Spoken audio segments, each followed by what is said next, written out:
afternoon. What does your role involve at the moment? I'm just helping support our South Island-based disaster management officer organise people into the South Island from our North Island teams. And so on a day like this, what does that literally involve? Pretty much banging away on a computer all day. We've sent 6 of our North Island team members down to help with setting up some incident management structure for Red Cross to support our own volunteers down in the South Island. Lots of booking flights and organising motels and stuff. What are the needs down there for the people who live in those areas? Yeah, that's a good question. So we're a lot like everybody else. We're waiting more information on where we can best put our people. Certainly, we've done through the morning some emergency welfare work in support of Marlborough and Canterbury civil defence emergency management groups, and we will continue to do that. Yeah.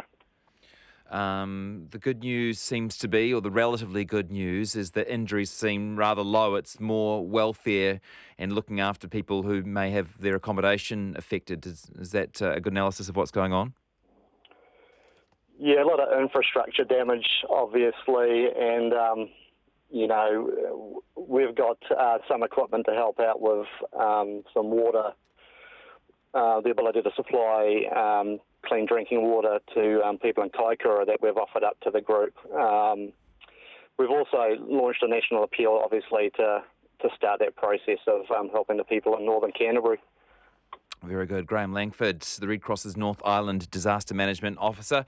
Thanks for your time today and good luck with the recovery and for the assistance you're providing over the next few days and weeks. Thanks, Graham. And so let's finish with some hopefully optimistic news from Justin Lester, who's been a trooper throughout the day here with us, RNZ National, and I know we've got a strong and keen audience in Wellington too, some of whom will have not gone into work today and decided just to put us on to keep up with the latest. So let's go to Wellington Mayor Justin Lester now. Hi there. Hi, Jesse. What can you tell us since I chatted to you 2 or 3 hours ago? Oh, look, literally, within the last 5 minutes, we've decided together with New Zealand Police that Wellington CBD will be open tomorrow. So there will be some cordons in and around Featherston Street, parts of Panama Street. We'll be sending out some imagery showing the areas that won't be able to be accessed. And that's simply because we've got exterior items, i.e. pieces of concrete that may need to come down. There'll be some works tomorrow, or some glass, for example, that may need to come down and be replaced. But for the most part, Wellington will be open for business tomorrow. People will be welcome back into the CBD. Oh, that is good news. How do you go about making a decision like that? Oh, look, we need to talk with our building consents officers. We'd have our structural engineers. They've provided their rapid assessments of the building.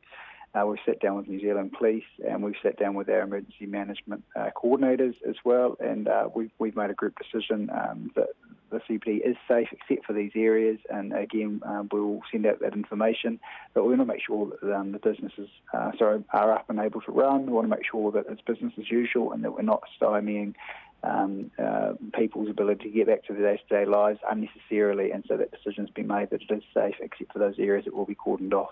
Which buildings are total no-go areas, Justin?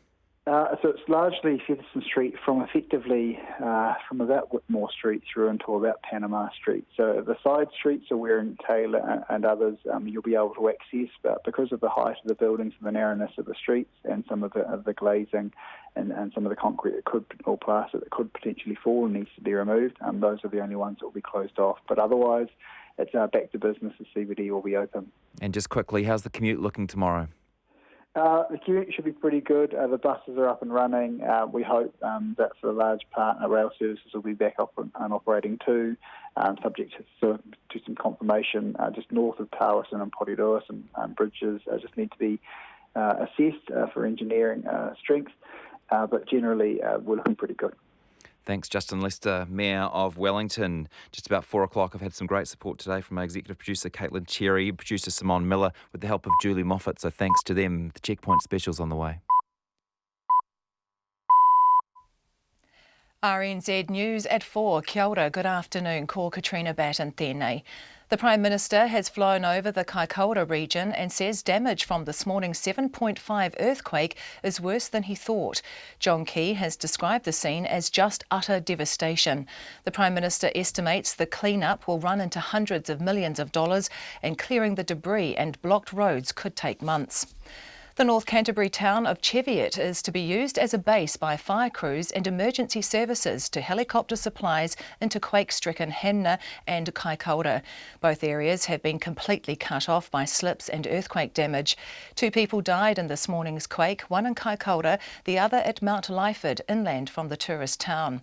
The Chief Executive at the Cheviot Volunteer Fire Brigade, Grant Burdett, says Cheviot has sewage and water supply problems and there are a few chimneys and water tanks down, but otherwise it has escaped any serious damage. There's no real damage to Cheviot itself. It's come off surprisingly well. But as soon as you leave here, get from Parnassus, which is about 10 or 12 k's north of here, then that's where the road damage starts to come in. There's been a couple of houses that have been pretty badly damaged, but no one's been hurt. Grant Burdett says they're now waiting for a control unit to come up from Christchurch so they can start coordinating relief supplies to hard-hit towns. Urban search and rescue personnel in Kaikoura say there's significant damage to buildings, but they haven't had to perform any rescues or treat any badly injured people. USAR Liaison Officer Nick Pyatt says it has 20 staff and 2 dogs in the area, which have been assessing damage and stabilising some buildings. They're telling us there's reasonable structural damage in Kaikoura and Blenheim. They're mostly looking at damage to buildings, masonry, chimneys, etc. have collapsed. Mr Pyatt says it's not thought more USAR resources will be required, but staff already in Kaikoura will stay for the next 48 hours. Staff at the Hurunui District Council in North Canterbury are still trying to contact isolated communities and remote farms after this morning's big quake.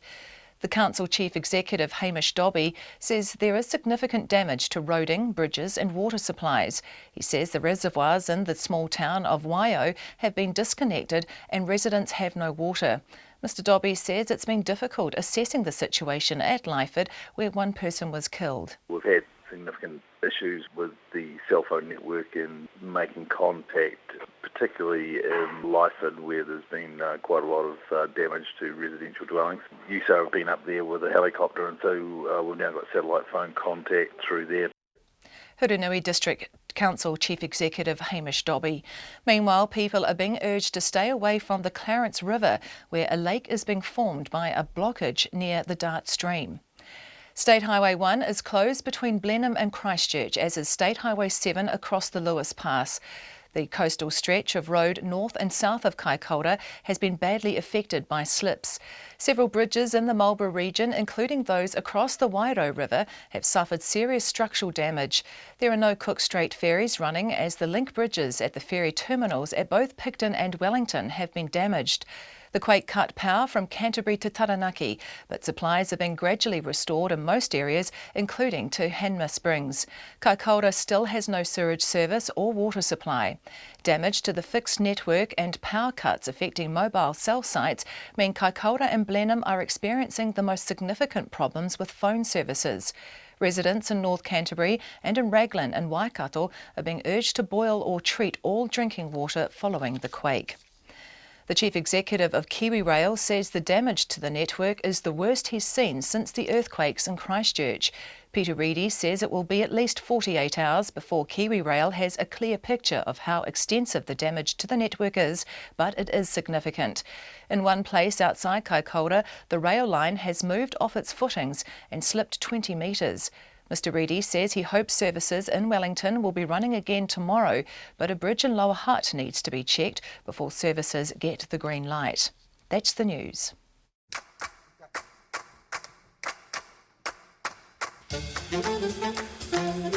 This week on Inside Out, jazz at Lincoln Centre, John Schofield plays country and the Bad Plus plays Crowded House.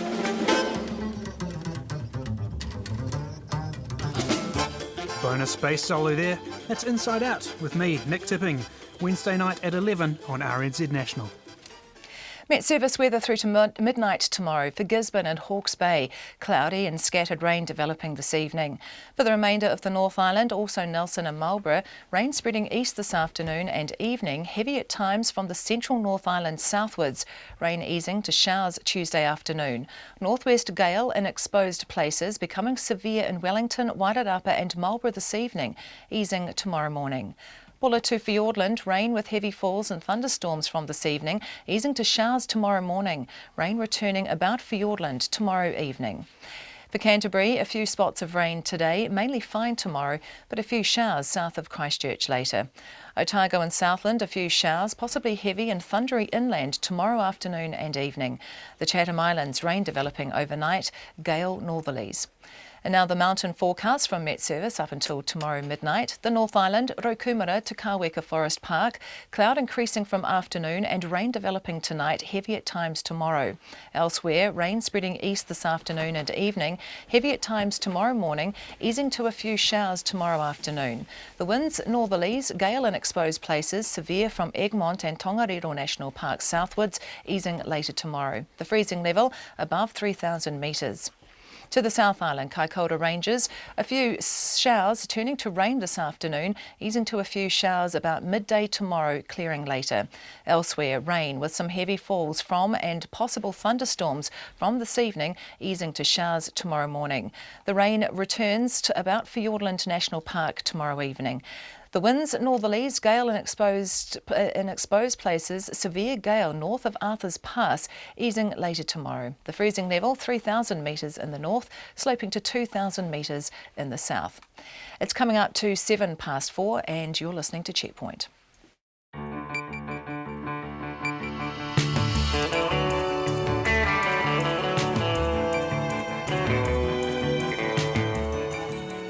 Welcome everyone to an extended version of Checkpoint today. We are on air until 7 o'clock. Thank you for being with us. We begin, of course, at 12:02 a.m. when the 7.5 magnitude earthquake struck near Culverden in North Canterbury at a depth of 15 kilometres. We now know that there were two earthquakes combining to cause violent movement for 2 minutes. That's a long time, in fact, and even longer when you are experiencing it. The extent of the damage is not yet known, but in and around Kaikoura it is substantial, and damage reports that insurance claims will be made on have come in from as far north as Manawatu.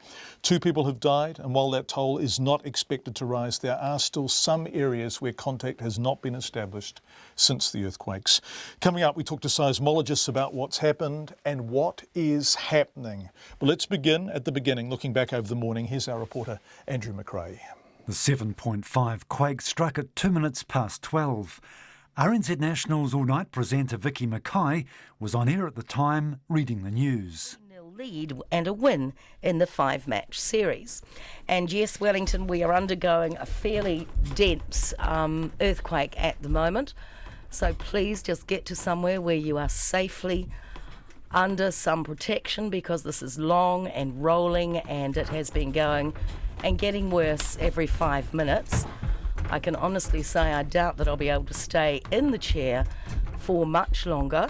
Hopefully it will calm and ease off. It's definitely the biggest earthquake we've had in Wellington for some time, but it stopped rolling now. And it didn't take long before the text started rolling in. Felt in Pirongia, still rolling in Rangiora, longest I've ever felt. Big earthquake in Christchurch, Rosemary, very long, Kashmir. Earthquake woke me in Timaru, says Christopher. And Palmerston North still rolling. Huge shake in Hamilton, lost power. Huge, says Mike.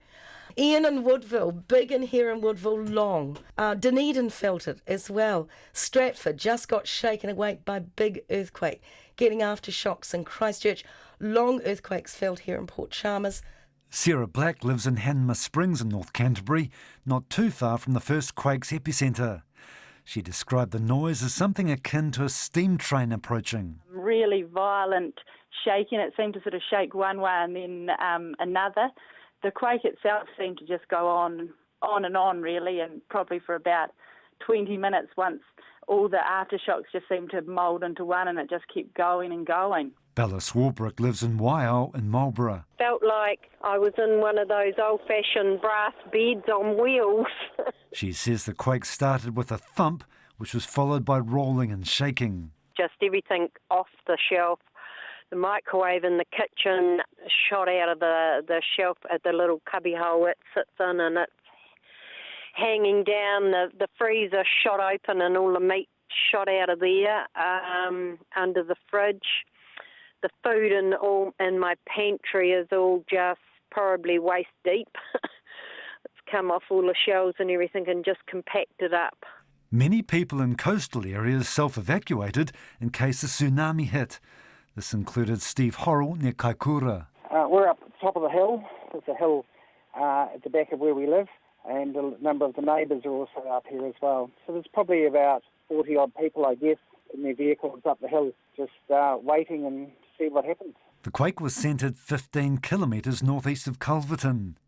RNZ reporter Conan Young quickly made his way there and went to the town's Foursquare store. A lot of goods have fallen off the shelves, including lots of bottles of red wine, which you really can smell when you go into his store. So some busy times there.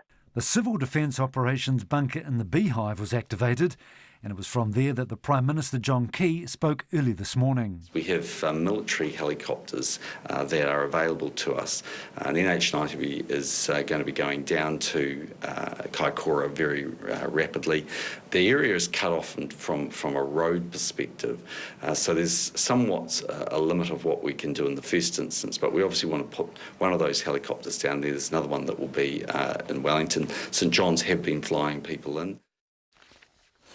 That report from Andrew McRae, looking back on the day. The big question is what is happening in Kaikoura. Our reporter Alex Perrottet has just returned from there, and he will be joining us to update us on what he saw from the air in about 5 minutes' time. Bill Fry is a GNS seismologist. He joins us now from Wellington. Bill, thank you for being with us. A lot of very powerful aftershocks, and people are desperate for them to stop. What is going to happen over the next few days? Unfortunately, over the next few days, we're going to continue to have aftershocks, but we hope for the best. And in the best case, we would expect the time between successive strong aftershocks to increase. That's what we're hoping for. There's certainly the potential that doesn't happen. There's the potential that doesn't happen. So if that doesn't happen, what might happen? What are the other potentials at this stage? Well, we do know that any time we get an earthquake of this magnitude, that the likelihood of other earthquakes of similar size or even bigger increases. This increase isn't necessarily huge. It doesn't necessarily mean that something's imminent, but we do know that happens, that any time you get an earthquake in the area around that earthquake, big earthquakes are more likely.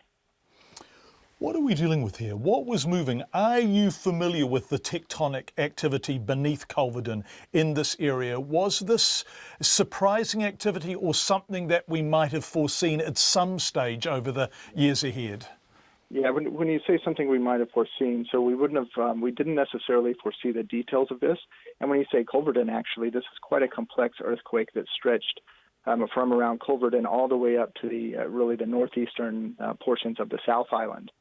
So it's not really localized around Culverton, even though the origin or the epicenter started around there. We know that a lot of the displacement or a lot of the failure of the ground was farther toward the north, sometimes with surface rupture on mapped faults. So there are a number of faults that our geological teams have seen in the field. They've seen evidence that the surface of the ground broke. There's certainly a lot of breakage or slippage well within the ground as well. We don't have as much information about exactly where that's localized or exactly how much deformation there was, and these are the types of questions that we're trying to answer in the coming days and weeks. Absolutely. So it wasn't localized. So in fact, it stretched all the way up that north-east South Island coastline, and that, of course, is where the Australian plates and the Pacific plates meet, right? So has there been any rising or falling in a way that is measurable and might last? Yes, we know from continuous geodesy or continuous GPS measurements that measure the location of places on the Earth's crust that we actually had permanent deformation in the order of meters on the surface, and a lot of that deformation is focused farther up toward the north of the South Island. So this was a very big earthquake, and it created long-lasting movements of the crust of New Zealand. Sorry, Bill, because that's big. Can you explain that to us? So in in permanent terms, in a lasting sense, what has changed today? Yeah, portions of the ground have responded to a lot of stress that's been built up because the plates have been coming together for quite some time. And when the earthquake happened, these plates shifted relative to one another. And it means that some locations on the ground in the South Island have moved with respect to some sort of fixed reference point far away. And we know that that movement has been great. So in some cases, over a meter, a couple of meters. Gosh, this is a big earthquake, wasn't it? I mean, these, we are used to earthquakes in New Zealand, and that they're absolutely a fact of New Zealand life. But that kind of movement, that kind of change is not at all common, is it? No, it isn't. This is the biggest earthquake we've had since the Dusky Sound earthquake that happened in Fiordland quite some time back. And certainly the way this happened and where it happened, it's one of the biggest impact earthquakes we've had in quite some time. And without wanting to make light of the damage in those communities up the northeast South Island coastline, had this happened beneath a large population centre, we would be looking at something approaching a catastrophe, would we? I'm not really qualified to talk about the impacts of something like this. I'm a physicist to talk about the. Well, you're doing a very good job of that, Bill, and we are very grateful for that. So. And I know people in the area will be wanting you to tell them what they need to do over the next few days. They need to have their water ready, they need to have their supplies ready, they need to be prepared to leave home if they are on low-lying land and there is a big earthquake because of a possible tsunami. Is there anything else people need to know? Actually, but before telling them what they need to know, I'd like to congratulate all the people that actually did make a movement when they heard the messages from their civil defense controllers or the regional or national civil defense controllers, and they made the move and they did what they were told to do. I think this is absolutely wonderful, and these people should be commended, and we should realize that they were going through a very stressful time. So with that said, I think you're absolutely correct. Everyone needs to be absolutely vigilant in being prepared for further large earthquakes. Bill Fry, who is a GNS seismologist, thank you so much for joining us, Bill. We really appreciate it. We will talk to seismologists throughout the program this afternoon, try and understand, although Bill did a very good job of explaining just how big this earthquake was, because there has been a major and permanent shift in land structures around the top of the South Island on the east coast there as a result of it. And as he said, that does not happen very often, certainly not in recent history. Throughout the afternoon, we've been speaking to people in the area hardest hit by the earthquakes. In fact, the Prime Minister has just described the scenes he's seen from the air as utter devastation. Our reporter Alex Perrottet has been in the air. He's going to join us next. But Anthea Prentice is on a farm in Hunderley, pretty close to halfway between Christchurch and Blenheim, so very near that epicentre, although, as Bill just said, this is a wide area that the epicentre was covering. We called her for a description of the earthquake, but it was only as she spoke that we learnt how bad the damage to her family home is. It was just incredible. I mean, the house felt like it was being shaken by a giant hand. We have had some Geotech guys come past. They were working on looking at the railway line, and they say the house has sort of jumped sideways 2 or 3 times. And everything kind of was very violent, a lot of movement. Stayed in bed just for a few seconds, then realised this is quite a big one. I'd better get under the door jamb. And we made our way there and then realised, gosh, I think I'd rather be out on the lawn. We've got French doors out from our bedroom, and we just ran straight out onto the lawn, but couldn't stay upright. Was sort of like bouncing around on the lawn. But anyway, very quickly realised it was a very significant event. And Gosh, that sounds pretty absolutely scary. Terrifying. And the thing that we're hearing from everyone is that it just went on and on and on. Yes, it did. You just thought it was finishing, and then it actually got even more violent. And it felt like it went on for ages, maybe even 2 minutes. I'm not quite sure, but it was. Yeah. Yes, normally you would think that was an exaggeration, but that's what we're hearing. In fact, one of the seismologists we spoke to said it was somewhere in the region of 120 seconds. So exactly what you're describing. You are I mean, this is a terrible thing now, but you are sort of between Christchurch and Seddon, right? So you've had earthquakes on either side of you in the past few years. Have you ever felt anything like this before? Never.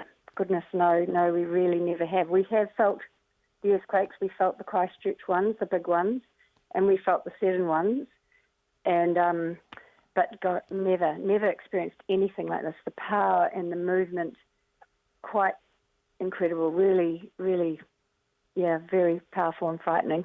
Anthea, what's your house made of? It's concrete block. It was built probably 60s.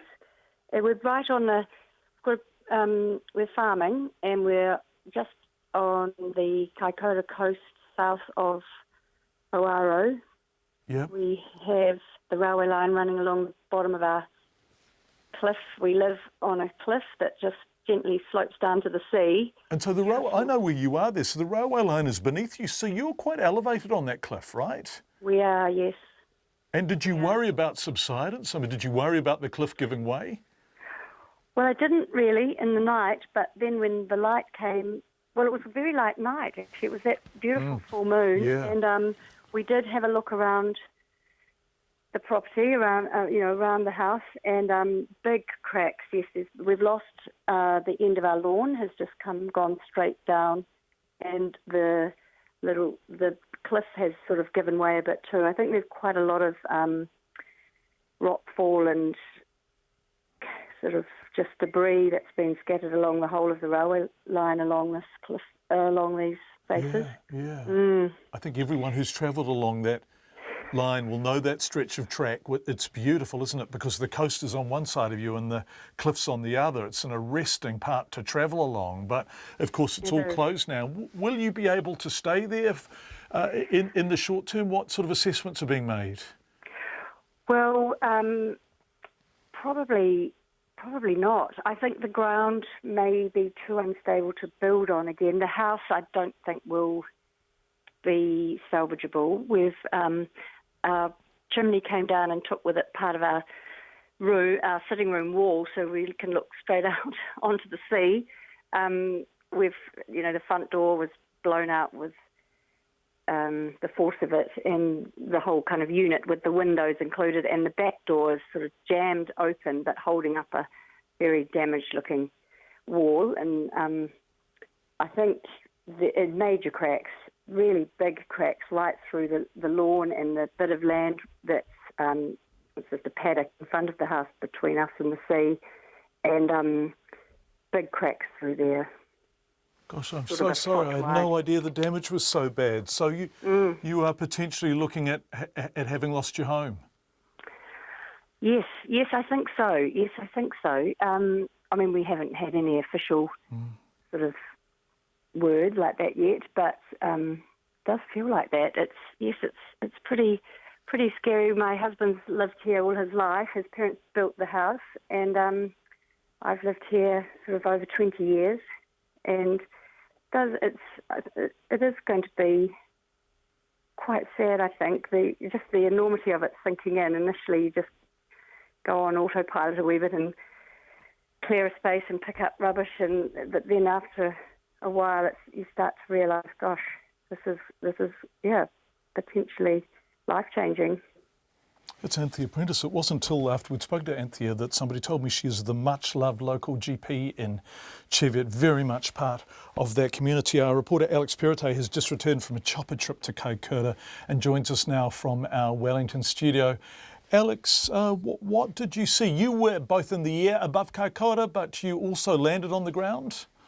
That's right. We landed there at the rugby or the football stadium or the grounds, and I walked up to the hospital. A huge crowd had gathered there. I think mainly people were on higher ground, but B, they were using the hospital's Wi-Fi. So there's this massive group of tourists and locals around the outside of the hospital. I managed to get in and speak to a doctor.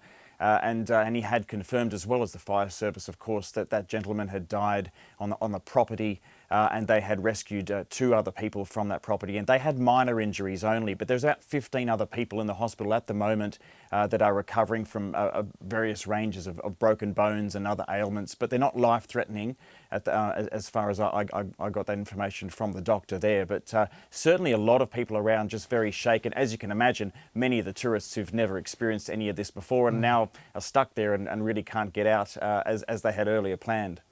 Alex, can you tell us about the kind of destruction of buildings in the town? What is Kaikoura looking like? Well, I didn't move around too much in Kaikoura, and there weren't too many reports of damage, but we stopped at a place called Bluff Station, think about halfway between Blenheim and Kaikoura. To watch the site from the air was amazing. There's a house that was right underneath the fault line. It had moved about 10 or 15 metres, so we went down and landed there. It's a Bluff Station. As Sue and Richard Murray lived there, and there was one man in that house, Simon Waterman, who's an Englishman, and he was just too freaked out really to speak to us. So you could see how shaken he was. He had just returned home at about midnight, and then this house had literally been ripped off its foundations. The ground moved up metres. I mean, you could see where the road had moved, or the driveway, and he jumped out of his window and just dashed right across the property, or the paddock really, to the other homestead. And I mean, it's a sight to behold. We'll be getting some photos of that soon. We're playing them as you speak, and it goes back to what Anthony was saying, the sense that some giant being has just picked up your house and almost tossed it over the Earth's surface, and it's landed somewhere else. It's extraordinary that it really does appear to have moved. Oh, it's moved all right. I mean, that was just, the house was just in the wrong place. You could see the hillside, the big gap in the land coming down. Further down from there on the main road, 4 or 5 fault lines cutting perpendicular right across the road, and I'm talking gaps of 3-4 metres across and then down. I mean, you can see the whole cross section of the land. I mean, this is going to take weeks to recover, and that's just the state highway south of Blenheim. But coming down towards Kaikoura on the coast, the amount of landslides that are cutting off State Highway 1, the tunnels, we saw that train it's basically halfway in a tunnel, and it's a freight train. But I mean, the people are trapped. You can see a landslip on one head, 4 or 5 camper vans on the beach really, and then another landslip, and those people will have to be airlifted out. But there's a number of those as we went down towards Kaikoura. Alex, just before you go, we should point out that you are a reporter for Radio New Zealand International, and you have spent a career visiting disasters throughout the Pacific. Have you ever seen this kind of earth movement, this kind of damage that you're describing? No, I mean, cyclones in the Pacific are a different beast, and the damage there in Fiji this year was much worse, but never seen the earth move like that. And we had 2 GNS earthquake scientists on the chopper, and they said the same. They've just never seen the gaps and the fault lines open up. I mean, obviously 15 kilometres down, but John, you know, I'm an Aussie. I do bushfires, but not earthquakes, and it was pretty horrifying last night. Alex Perrottet, who was in the helicopter that flew above that coastline, as he described, and in fact landed in Kaikoura, or also having tours of the region, both aerial and doing a bit of landing. Jerry Brownlee and John Campbell, they will both join us as the program goes on.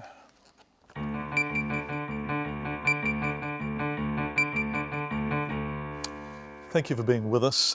You are with an extended checkpoint on RNZ. We'll be here right through till 7 o'clock tonight. We'd really love to hear from you if you are in this region, if you felt the earthquake, if you have experiences that you'd like to relate to us.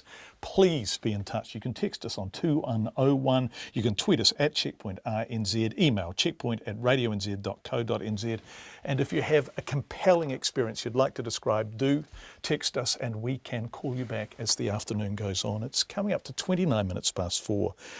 As authorities gauge the damage wrought by last night's massive earthquake and plan the clean-up, the Prime Minister has just told reporters in Kaikoura the damage in the region is much worse than he initially thought, than anyone outside the region initially thought, I suspect. Mr Key was flown over the wider Kaikoura area by the Air Force. He described the scene of utter devastation he saw beneath him, and he hoped no cars were trapped under the heavy rockfall that Alex was just describing. Much of that rockfall over State Highway 1, the main route, in fact, on that coastline, the only route between Christchurch and Picton. Mr Key estimates the clean-up will run into hundreds of millions of dollars, and clearing the debris and block roads could take months. Here's our political editor, Jane Patterson. Mr Key, accompanied by the Acting Civil Defence Minister Jerry Brownlee and the Labour leader Andrew Little, flew in an Air Force helicopter over affected areas at the top of the South Island this afternoon to survey the damage. Before he left, Mr Key told reporters at Parliament Kaikoura was cut off by road, so efforts were underway to get help into the town, including sending down a military helicopter. As soon as we can get a much better assessment of the actual damage, then we can work out the next steps from here. One of the purposes of putting the helicopter down there, other than just trying to provide reassurance to the people of Kaikoura, is also to make sure that we can provide them better comms, which has been one of our bigger issues here. As well as the 2 fatalities, the Canterbury District Health Board has confirmed a woman from Kaikoura was taken to Christchurch Hospital for treatment. A male patient from Kaikoura is now likely to be discharged, and a 3rd patient from North Canterbury was also admitted. Mr Brownlee said support was also being sent into the areas hardest hit. So there are medical staff that are being taken in there, those areas at the moment through St John's, but the pressing need is to get communications gear into those areas. Anyone working in central Wellington was encouraged to stay home today. Mr Brownlee was reluctant to make any comment about the extent of the damage in the central city. Well, I think until they make that assessment properly, I think anything that was done in the dark is going to be literally a stab in the dark. So they're taking the precaution of getting structural engineers over all those buildings. That's a normal sort of precaution once you go over about 5.5 or so on the Richter scale. So no one should speculate just yet what the outcome of those inspections will be. Mr Key says the government is in good shape to be able to cover the cost of today's earthquakes. He says while the Earthquake Commission had significant financial demands on it after the Christchurch earthquakes, the government's books are in good order. There will be, I would imagine, quite major costs around roading and infrastructure that will be damaged, bound to be pipes and things. We know that from Christchurch, that when you get a movement in the earth of this sort of magnitude, then it damages core infrastructure more than you're initially aware of, and it's more expensive to rebuild, but we're quite within our financial capacity to deal with all that. The Kaikoura MP Stuart Smith says there's been extensive damage to roads and bridges in his electorate following the severe earthquake. Mr Smith says on the road south to Kaikoura and Tirohanga Flat, some of the cracks in the ground are shoulder deep. The road is quite damaged with cracking, with slips, and the bridges, some of them are really difficult to get across. The bridge abutments have slumped. We have on some of them cracking in the bridge itself. Meanwhile, about 40 people spent the night in the Beehive foyer last night after the hotels they were staying in were evacuated. They slept on couches and on the floor, and breakfast was put on for them first thing this morning. Most have gone home now, but there is still a handful of people taking shelter in the foyer. From Parliament for Checkpoint, Jane Patterson. You would have heard Alex Perrottet about 5 minutes ago saying that Kaikoura Hospital had about 15 patients they were treating. The Health Minister says 2 Kaikoura residents have been airlifted to Christchurch for medical treatment. Jonathan Coleman says the 7.5 magnitude quake and aftershocks are increasing stress levels in Kaikoura and North Canterbury. But Dr Coleman told our health correspondent Karen Brown health services are managing. The health services there are coping well with increased demand. They've had to airlift a couple of patients out to Christchurch, and they went out and had to get 6 patients in the community who are on supplemental oxygen at home into the medical centre, just so they were near a power supply. The pharmacy in Kaikoura has been damaged, but they are able to recover the medicines, and they're supplying local needs for medication from the pharmacy in the medical centre. And then Canterbury DHB is sending an official up there to assess things. At the same time, they've got nurses heading out into the districts, being driven by the local 4-wheel drive club to check on local residents. And there's been an upsurge in calls to Healthline, so people, various slips and trips, but also people obviously stressed and anxious. I mean, it is a stressful time for people, and so as a result of that, Healthline's brought in 6 additional mental health professionals and another 10 nurses to cope with the demand. But apart from that, Wairau Hospital undamaged and coping well. So that's the new hospital, isn't it? It's a brand new hospital, isn't it, at Kaikoura? Yes, it is. Yeah, I opened it earlier this year. Yep, it's a great facility. The hospital is full. And in terms of staffing, will there need to be extra staff brought in somehow? Well, we haven't had any advice that there'll be any extra staff needed at this stage, but obviously we're keeping a close eye on the situation. Right, so what do you see the main challenges in a health sense being? Because it's quite a major event, it's not going to be resolved quickly. Well, I think the first thing is to make sure that everyone who needs care and attention and treatment is getting that. So, obviously in a rural district there may be people out there in isolated spots who need checking on, so that is the first priority. But then the mental health side and the reassurance side is very important as well. So that's where Healthline is really important, that people know they can call just to talk things through. That's Dr. Jonathan Coleman, a Canterbury District Health Board spokesperson, says the two Kaikoura patients, a man and woman, both have moderate injuries. The woman was admitted to hospital and the man is likely to be discharged. A North Canterbury patient was also admitted to hospital with similar injuries today.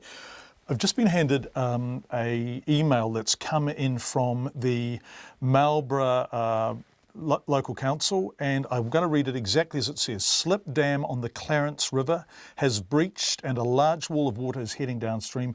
Residents are urgently advised to move to higher ground immediately. So you, if you live in this area, will know exactly what this is talking about. This is a slip dam on the Clarence River. And a wall there has breached. A large wall of water is heading downstream. If you are anywhere approximating the side of that river or anywhere near it, get away from there fast. And if you know anyone who lives there or nearby, please pass this message on to them. We will call the Marlborough Council to get elaboration on how much water there is and where exactly it is moving and if it's breaching the banks at any place, and get back to you with that immediately. The National Controller for Civil Defence has warned people should brace themselves for days of strong aftershocks following last night's 7.5 earthquake centred near Hamner Springs. David Kirksey says Civil Defence is doing all it can to provide support to the worst hit areas, including, of course, Kaikoura. Mr Kirksey spoke to our news director, Brent Edwards, earlier this afternoon. Well, of course, we just had another big one here, Chevy, at the 6.6 is my understanding. So aftershocks and even significant earthquakes are still continuing, and that will certainly carry on for a number of days still to come. So the public should be vigilant still, be aware of earthquakes and what to do in terms of the drop cover and whole thing. In terms of the damage situation, as we understand it, of course, the main area of concern is Kaikoura, which is cut off by road.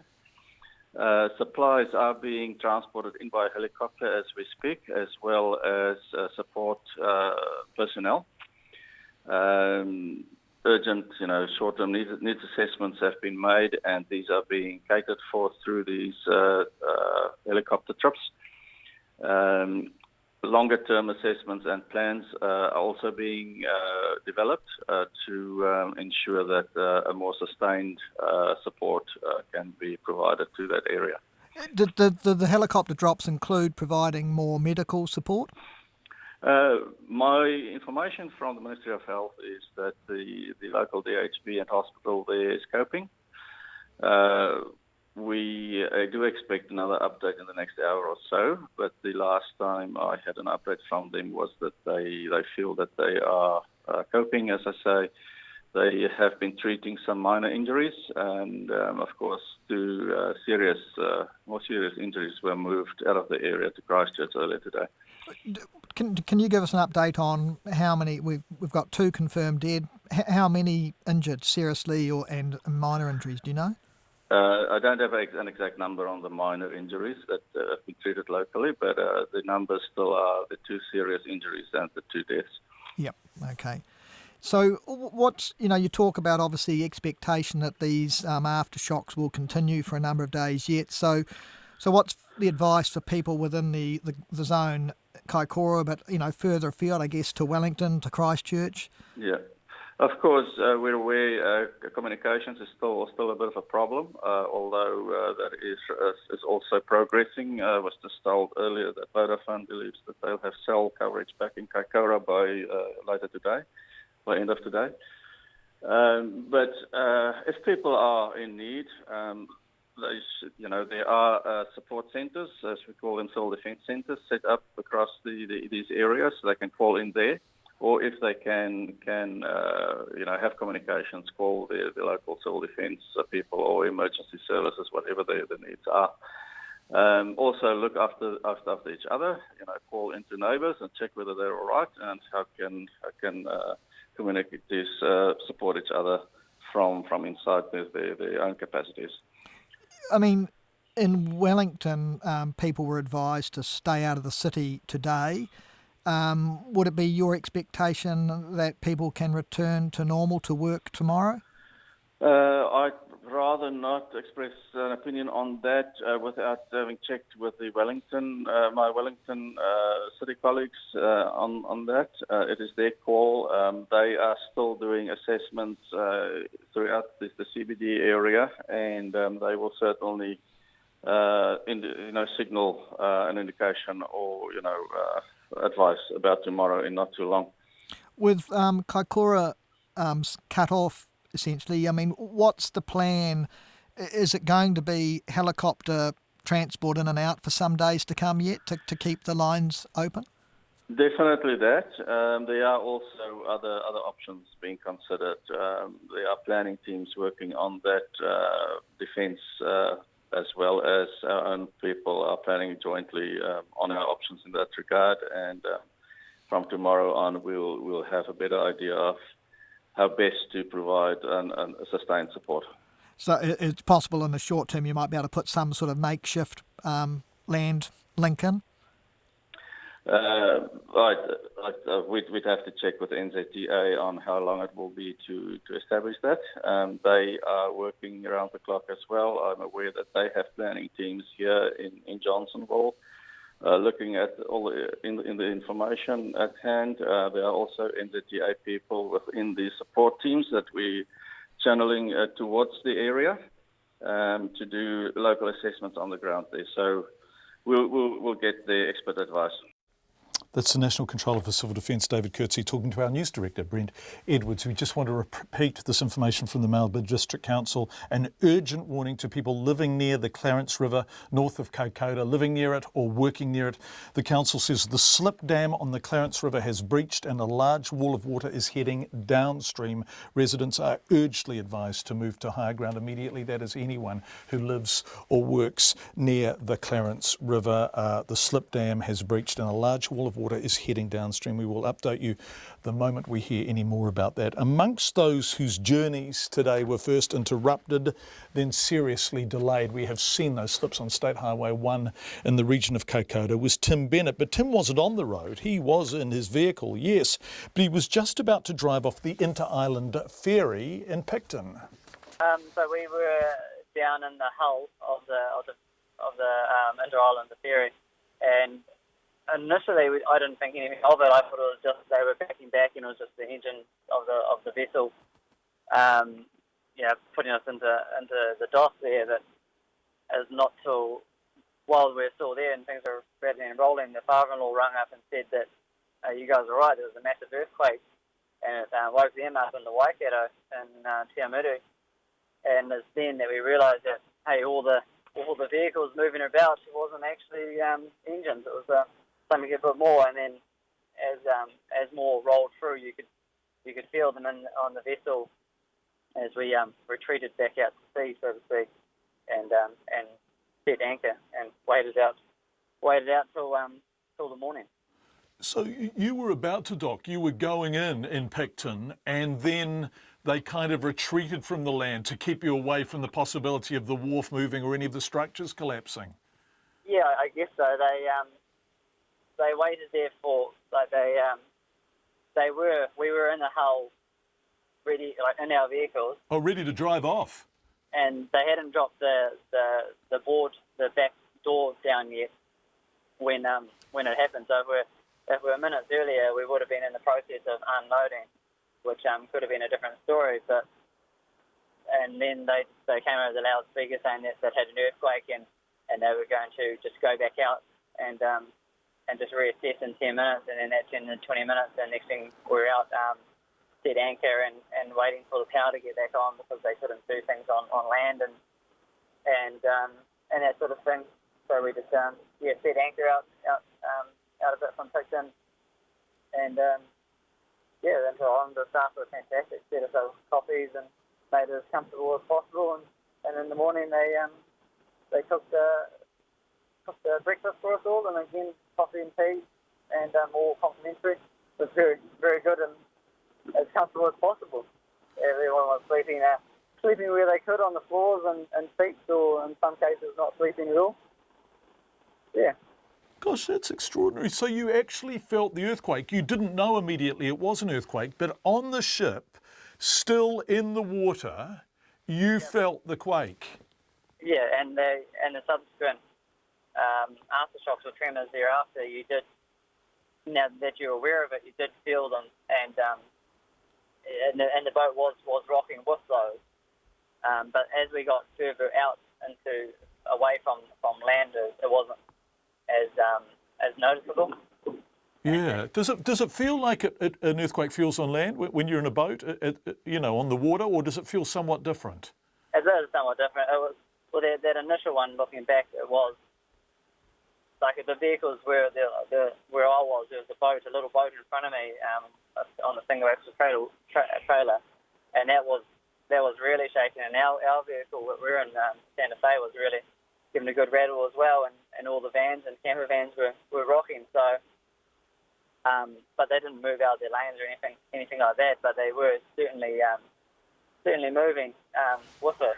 And yeah, just looking back at the time, thinking it was the engine. But yeah, looking back, it was definitely the earthquake. Yeah, a bit different. Yeah. So how long did it take before you were able to get off the ferry? So we literally got off. What's time now? 11:25. So we got off about 11:20, 11:15. God, so you basically spent another 11 hours on the ferry. Yeah. So we started boarding at 8, and departed about 8:45, and arrived at 12:02, I guess. It was 12 o'clock when it all struck. So yeah, we spent a little bit longer on. Wow. And did you think about a tsunami at any stage when they took you? I mean, you didn't go far offshore, but you're sitting out on the ocean there. Did anyone discuss that with you? Well, we had the radio on the TVs, and we were listening to all the warnings coming through, and using the GeoNet website. Obviously, with technology nowadays, you can keep up with everything. Batteries went flat very quickly, but they had charges there. So we're able to keep up with all that, and I guess on water, fairly large vessel, I felt relatively comfortable with that scenario. Not too sure on those ones. Tim Bennett, who was in his car just about to drive off the Inter-Islander ferry in Picton when the earthquake struck. He had to spend another 11 hours along with everyone else on the ferry, although he said Kiwi Rail did an amazing job of looking after him. Speaking of Kiwi Rail, they will join us later in the program to talk about real damage to their lines along the east coast of the South Island between Picton and Christchurch. Speaking of Picton, let's go to our reporter Tracy Neal, who was there and joins us now via live view. Tracy, you have retreated inside because the weather is abysmal, right? Which is just totally adding insult to injury. It is, John. It was actually forecast, and it's forecast to get considerably worse tonight with gale force winds. But we've actually just heard in the last couple of minutes that Marlborough Civil Defence have just issued a statement saying a slip dam on the Clarence River has now breached, and there's a large wall of water roaring down that river, and they've urged people in its proximity to get to high ground. It's sort of like a tsunami coming down a river type effect. Yeah, we got that warning, so we have been reading it out, but it is absolutely worth repeating that anyone who is in the path of the Clarence River, get away from it ASAP. Tracy, what is it like there in Picton? Is there damage, or has Picton made it through this relatively unscathed? Well, relatively unscathed. There are a couple of buildings in High Street and down the main street of Picton that are quite badly damaged, and there were reports earlier on of liquefaction on the foreshore. I could see evidence earlier today of the sea certainly had encroached up onto the banks where it shouldn't have been. But yeah, very early this morning I was trying to get to Seddon from Nelson. Of course, we were badly affected there as well. It was quite a dramatic event. I think I described it pretty much like being on a runaway horse. It was just completely out of control. And Yeah, very eerie feeling driving in the dark trying to get to Seddon this morning and being turned around at the cordon because of the tsunami warning and all of the bells and whistles roaring at Montana Winery, all their alarms going off, and it was particularly disturbing. And of course you still can't get through, so the road between, really the only road between Christchurch and Picton is closed, it's not passable, the railway lines are not passable. You can snake round an enormously long route right through Nelson and then Murchison and over the back, but gosh, that's a long, long drive, isn't it? Well, it is, John, and actually this tests the resilience really of the Marlborough and Nelson communities about their preparedness and readiness, because we have no freight links now, we have no trucks, we have no rail, and we have no ferry freight. So the supplies that we have will be running out fairly quickly, I imagine, if people haven't stocked up. Tracy Neal live from Picton. We're going to come back to you as the program goes on, Tracy. Thank you so much. Kiwi Rail is going to join us later in the program. The MP for the Kaikoura Electorate, which runs up the northeastern coastline of the South Island, almost exactly encompassing the area hit by the earthquakes, is Stuart Smith. He was in Marlborough at the northern end of his electorate and attempted to drive to Kaikoura town, the journey that Tracy tried to make as well and couldn't. He'll tell us about that shortly, but firstly, he wasn't the only person who wanted to be in Kaikoura Township and wasn't there. One of the issues that happened was that the the Kaikoura District Council were in Marlborough for a retreat. So the key people that would do all the assessment of the situation were in Marlborough, not in Kaikoura. So they were the first flight priorities to get back down to Kaikoura this morning, and they were ferried down by helicopter mid-morning this morning. Have you heard from anyone who's actually seen downtown Kaikoura where the cafes and the whale watching business and the accommodation and everything is? No, and I tried to get there this morning by driving, but it wasn't simple. I could have set off at 2 o'clock this morning after I'd been down to the Civil Defence headquarters and sort of assessed the situation. I could have driven down then. I elected not to because I thought it was dangerous to drive down there in the pitch black, although it was a moonlit night, I guess. But with a tsunami warning out, it just didn't seem a sensible option.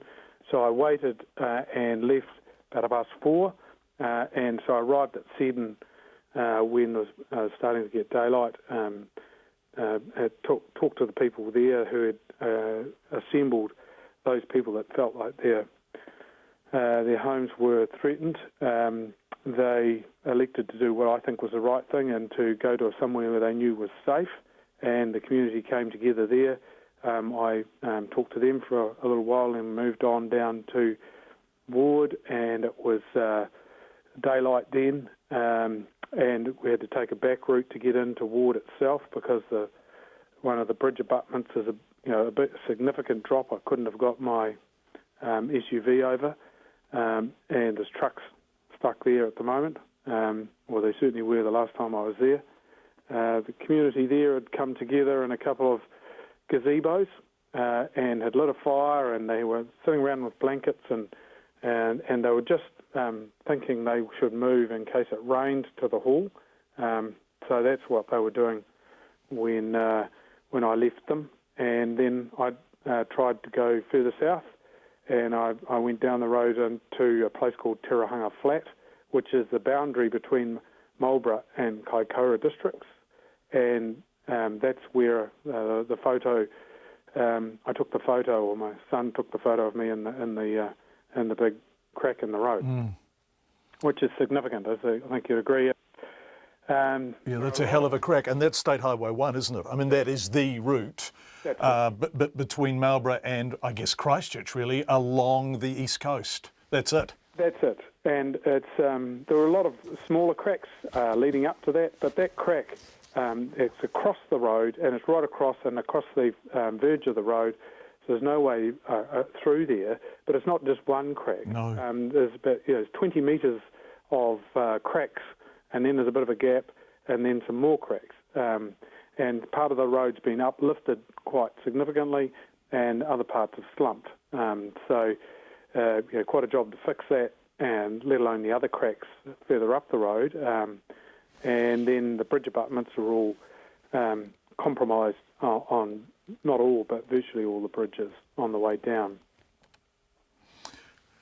Yes, as I listen to you, and I think everyone will be having the same realisation, this is a huge job of work, isn't it? To rebuild that road, to rebuild the railway line, to get into the community of Kaikoura and give them the assistance and support they need when it simply can't be accessed via land at the moment.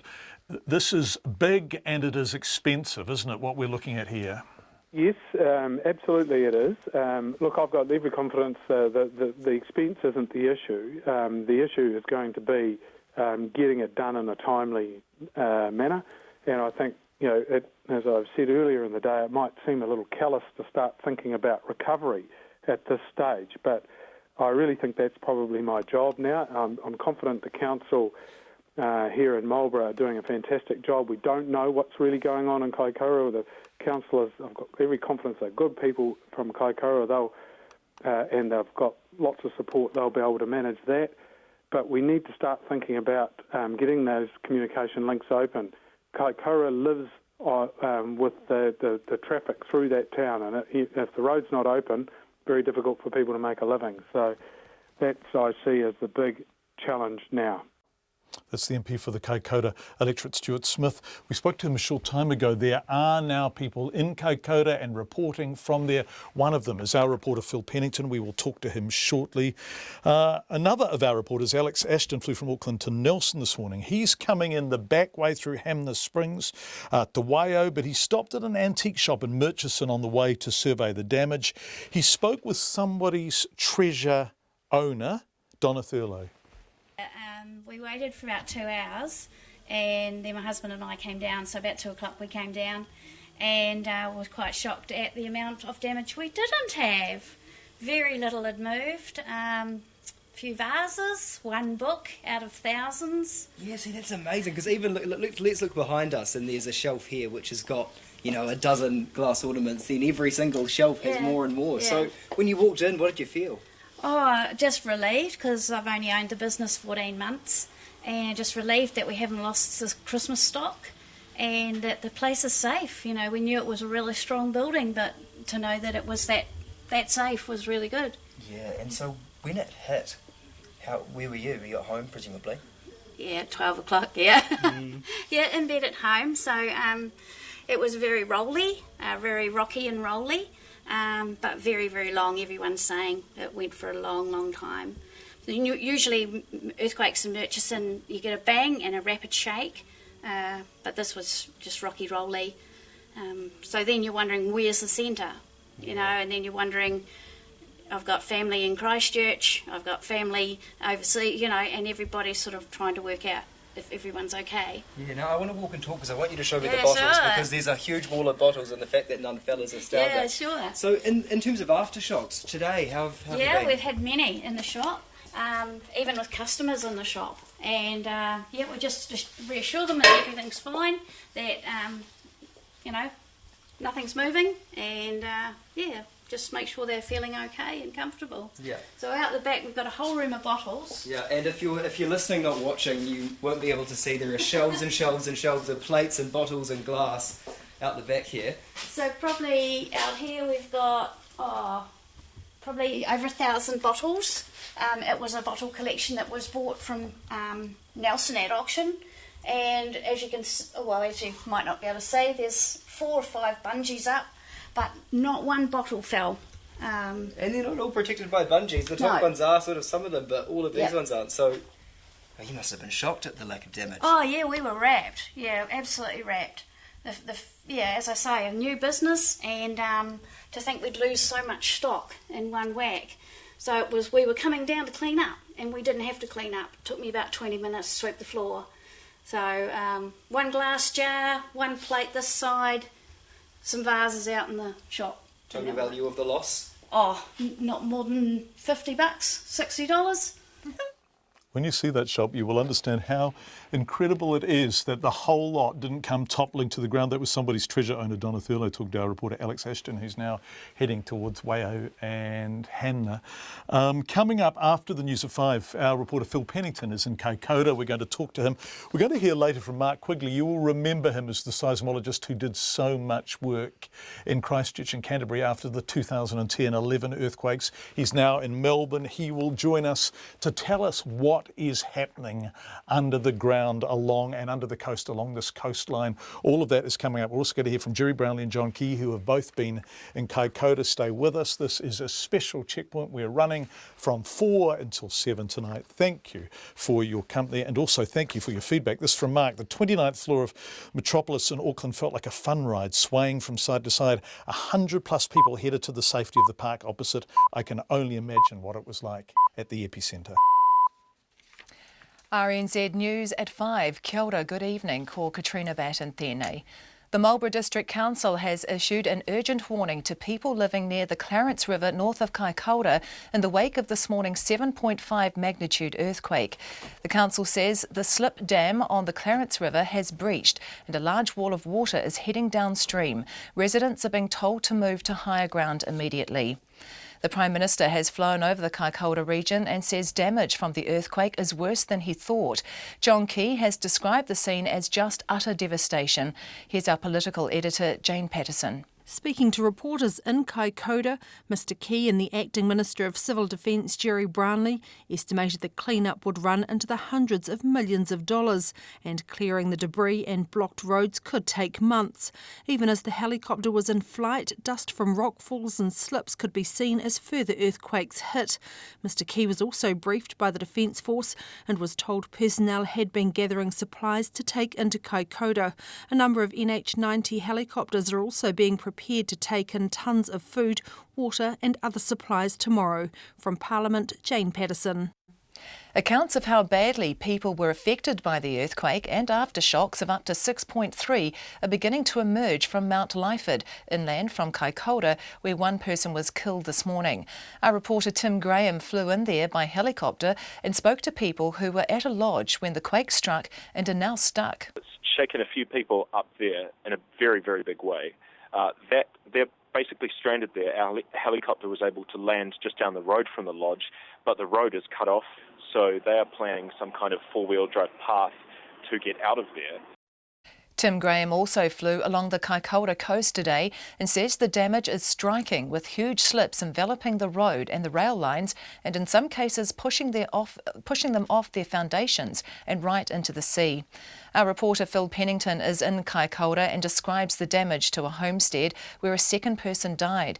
He says they flew over it and it's a complete write-off. The large homestead itself was completely flattened from above. It's just a complete mess, rubble, bricks, iron, twisted, or actually not even twisted, just flattened. It looks like it's just fallen straight down. All the other houses around it, there would be 4 or 5, they look fairly undamaged. As I say, we can't see inside, but they're more of your timber weatherboard and iron construction. And so those sorts of buildings seem to have stood up quite well. That's our reporter Phil Pennington in Kaikoura. Civil Defence says it's considering other ways of getting support to Kaikoura as it uses helicopters to fly in supplies.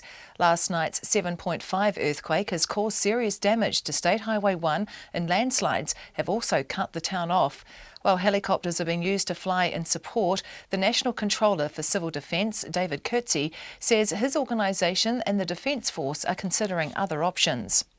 The Transport Agency says it's too early to say how long it will take to fully assess damage to roads in the Upper South Island in order to reopen some routes. State Highway 1 is closed on both sides of Kaikoura due to very large slips and quake damage, but the highway has now reopened between Picton and Seddon. Further south, State Highway 7 remains closed from Waipara to Hanna Springs and the Lewis Pass, but is expected to reopen tonight.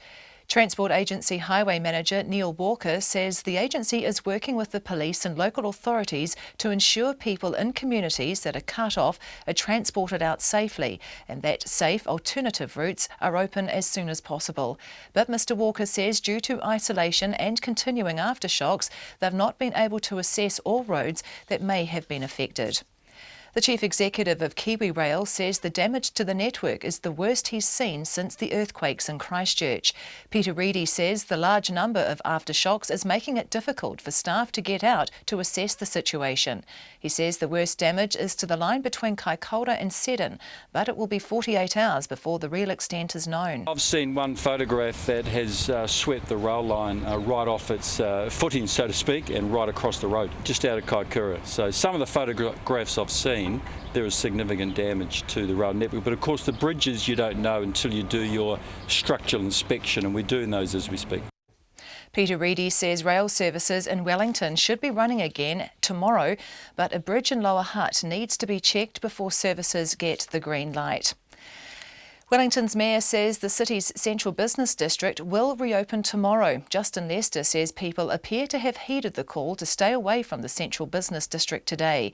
But after consulting with the police, structural engineers and others, the council has decided it will be safe for people to return tomorrow. One area, Featherston and Panama Streets, will remain closed and cordons will stay in place. Simply because we've got items, i.e. pieces of concrete that may need to come down. There'll be some works tomorrow, or some glass, for example, may need to come down and be replaced. But for the most part, Wellington will be open for business tomorrow and people will be welcome back into the CBD. Justin Lester says the commute into the city should be relatively easy tomorrow and he hopes rail services will be largely up and running again. And further to our main story, a group of 16 rafters are missing on the flooded Clarence River in the wake of this morning's big earthquake. A wall of water is sweeping down the river after breaking through the earthquake debris that's slipped into the river. Water has been banking up behind the slip to about 10 to 12 kilometres upriver from the mouth. The water broke through the dammed up debris at about 4:20. At least 8 houses are being evacuated. A GNS seismologist, Bill Fry, says the 7.5 magnitude earthquake was not localised to the epicentre in Culverden, but appears to have struck across a large stretch of land in the South Island. He says the complex earthquake created long-lasting movements in the Earth's crust. This is the biggest earthquake we've had since the Dusky Sound earthquake that happened in Fiordland quite some time back, and certainly the way this happened and where it happened, it's one of the biggest impact earthquakes we've had. GNS seismologist Bill Fry. That's the news. Midnight strike. And yes, Wellington, we are undergoing a fairly dense earthquake at the moment. Felt across the nation. Earthquake! Earthquake! Oh my gosh, the building just like swinging, you know. A country on edge. The whole bedroom was just rocking and rolling and jumping and... oh, it was horrendous. Rolling coverage, Morning Report with Susie Ferguson and Guy and Espiner, weekdays from 6. Then on 9 to noon, US correspondent Steve Armand reports in with the latest from post-election America. And after 10, the exponentially funny stand-up mathematician Matt Parker and New York Times chief executive Mark Thompson on what's gone wrong with the language of politics. Join me, Catherine Ryan, on 9 to noon after Morning Report on RNZ National. Met service weather through to midnight tomorrow now. From Gisborne and Hawke's Bay, cloudy and scattered rain developing this evening. For the remainder of the North Island, also Nelson and Marlborough, rain spreading east this afternoon and evening, heavy at times from the central North Island southwards. Rain easing to showers Tuesday afternoon. Northwest gales in exposed places becoming severe in Wellington, Wairarapa and Marlborough this evening, easing tomorrow afternoon. From Bulla to Fiordland, rain with heavy falls and thunderstorms from this evening, easing to showers tomorrow morning. Rain returning about Fiordland tomorrow evening. Canterbury, a few spots of rain today, mainly fine tomorrow, but a few showers south of Christchurch later. For Otago and Southland, a few showers, possibly heavy and thundery inland tomorrow afternoon and evening. The Chatham Islands, rain developing overnight, gale northerlies. It's 5:08 and you're listening to Checkpoint.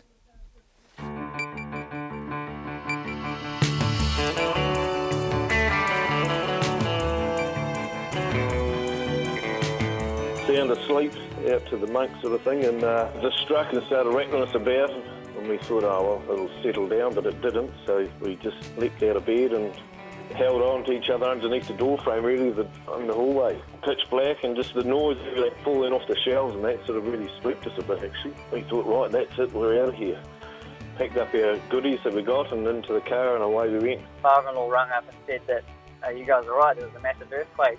I woke them up in the Waikato in Te Amuru, and it's then that we realised that, hey, all the vehicles moving about wasn't actually engine. Waited out till the morning. The quake was just unbelievable. It was sort of like being in a biscuit tin with rocks in it. It was just roaring, and 20 seconds into the quake, the animals outside were just screaming, the lambs and the cattle and things, it was like weaning time. It was just unbelievable, the scaredness of the animals. Been in Blenheim since 73, and it's definitely the biggest one that I've felt. And what do? You're uncontrollable. We just hope all the family were in the safest spots as possible. And we've got about 50 guests here and our backpackers. I got down here and they were all out on the street, which was a good thing. The staff had got them out. But then when the tsunami warnings came through, John, that's when people started to panic and they all wanted to head inland or to higher ground. They are some of the people we have spoken to throughout the afternoon. We will bring you those interviews at length as the program goes on. We just want to have a look at the situation in the Clarence River. There is real confusion around what's happening here. What we know, because the Marlborough District Council have told us, is that a wall of water is sweeping down the river after breaking through what was in fact a makeshift sort of dam caused by earthquake debris. Water had been banking up behind the slip about 10 to 12 k's up the river from the mouth. The water break through the dammed up debris at about 4:20. The Marlborough District Council immediately sent out notification, and all media organisations have been telling people to get away from the river. Contact has been attempted with a group of 16 rafters who were on the flooded river this afternoon. There is no word from them, but that is not necessarily bad news. It's obviously not great news, but they may not have any cell phone contact and they may be quite safe. There is no confirmation whatsoever of their whereabouts. There are about 8 to 10 houses around the river mouth and a few scattered up the river. A helicopter from Nelson is at Clarence and was able to see the water breach and begin to roll down the river. We are now going to go to Marlborough's Head of Civil Defence, who's Richard McNamara. Richard, are you there on the line? Yes, good morning. Good afternoon, John. Well, it's been a long day, hasn't it? And I suspect you've been going since very early this morning. Thank you for joining us. This situation with the Clarence River, which sounds pretty terrifying because no contact has been established with those rafters. Can you tell us any more? Yeah, it's actually a developing situation. The dam on the river, the earthen dam, was detected a while back. We had sent the machine back down to check it with an engineer, and by the time they got there, the dam was beginning to burst. As we understand it right now, there's two groups of rafters, both of which have been identified. There is some concern for some kayakers that were on the river. We're yet to make contact with them. We do have police and response crews down there at the moment. So this is, as I said, this is a developing situation. Absolutely. So Richard, when you say that they've been identified, they have been seen by a helicopter or by somebody off the river? Yes, police have spoken to the groups, and we just don't have contact with the helicopter at the moment. It's okay, but that's so what we can say is that they are. It appears safe, right? Yep, they appear safe. As I said, we do have concerns for some kayakers, and we're working to establish contact with them. Okay. Were the kayakers seen earlier by somebody else? So I guess the question is, were they still on the river, or had they packed up and gone? You simply don't know that, do you? No, we don't know that. There were some kayaks found or seen by the riverbed, so whether they've sought higher ground or left, that's something we just don't know. But we'll have a better intel on that in the next 20 or 30 minutes once the machine regains contact. And we also we really appreciate you joining us in these circumstances. Can you describe the dam to us? Was this just a debris dam? It wasn't an actual formal existing structure. This was something that was just created by the build-up of debris, was it? Yeah, exactly. New Zealand suffers a number of these as a result of slips into our rivers. They generally do break within the first 24 hours, given the nature of them and the weight of water behind it. This had considerable weight of water behind it. It looked like it was trickling out one side. but it's obviously built up at a pretty rapid rate, and that wall of water is moving down the river now. Okay, and once again, the same warning stands: get the hell away from the Clarence River. Yeah, Richard, one final question. Insult to injury, but the weather is just packing in, isn't it? So you're going to get more wet water overnight, aren't you? Yeah, we are. It's not fair, is it? No, it's not fair. It's not fair for the people that have suffered on this earthquake, and some of them went through this 4 years ago with the Seddon quake as well. So, and of course, Christchurch has had a never-ending run of these things. So, but that's, I guess, John, the point is that we're going to have these incidents in New Zealand. We live in an area of the world that's going to suffer this stuff.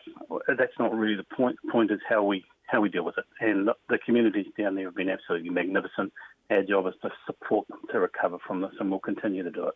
Richard McNamara, thank you so much for joining us live. Richard, we know how busy you are and how long your day has been, where if you're listening, and obviously Richard raised a concerning note about the kayakers. So the rafters have been found. I think we can say that Civil Defence believe that they are safe, but there have been some kayaks seen on the side of the river with no people with them. That may be a good sign. We will try, obviously, and get details to you as soon as we can. Let's go to our reporter Phil Pennington, who is in Kaikoura and joins us now. Phil, I was listening to you from downtown Wellington at about 1 or 2 in the morning this morning.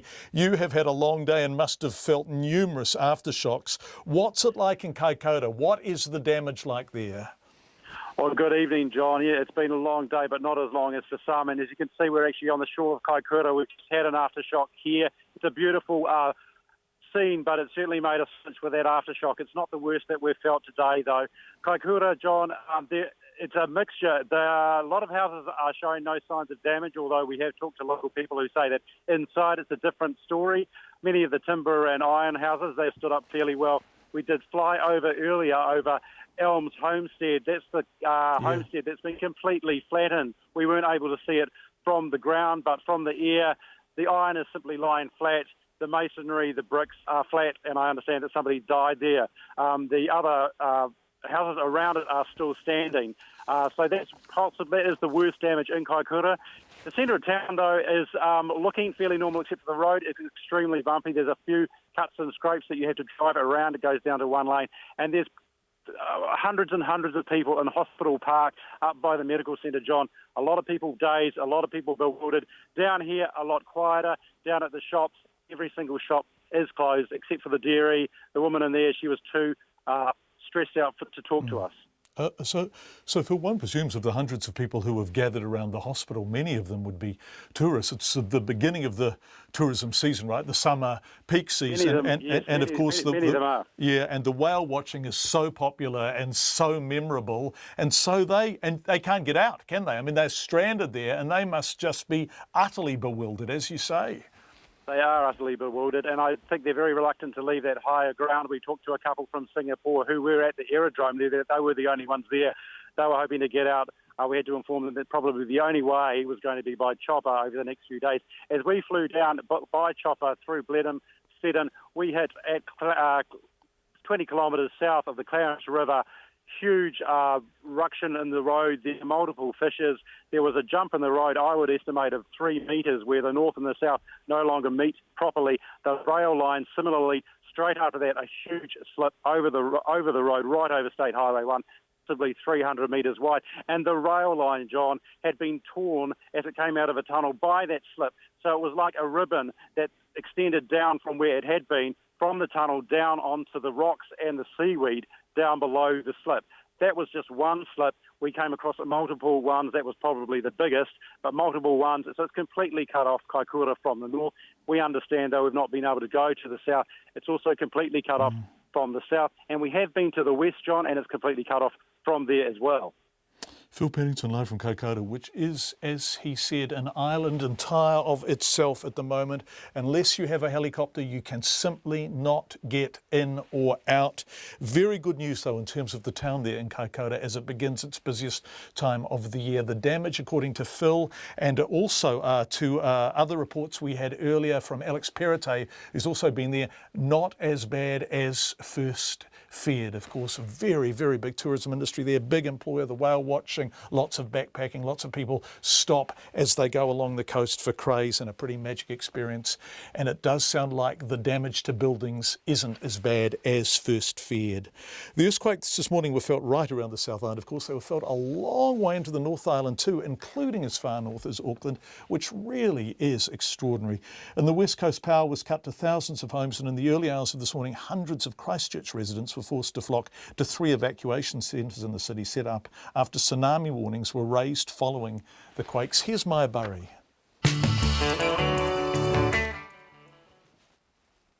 South Shore resident Phil Vincent was one of the more than 400 people that flocked to the Linwood College Evacuation Centre in Christchurch this morning. Mr Vincent says after the tsunami warning was raised for coastal parts of the city, he ran around banging on doors, waking up his elderly neighbours and telling them to evacuate. Here, a lot of elderly people in the flats and that, so waking them up because it was 2 o'clock in the morning and banging on the door and saying, move. And I said, what? Well, hear the sirens. And then the police are coming around saying, move. Another New Brighton resident at the evacuation centre, Emma Aldis, says the shake brought back memories from 2011. It was really scary. I couldn't move because it was the whole bed was shaking. I just honestly felt like I was in a dream. And then when I realised it was real, I thought, oh no, what's going to happen? Like somewhere in New Zealand there's been an earthquake. Sharon Benz, a resident from the North Canterbury township of Amberley, says the quake was an unwelcome visit.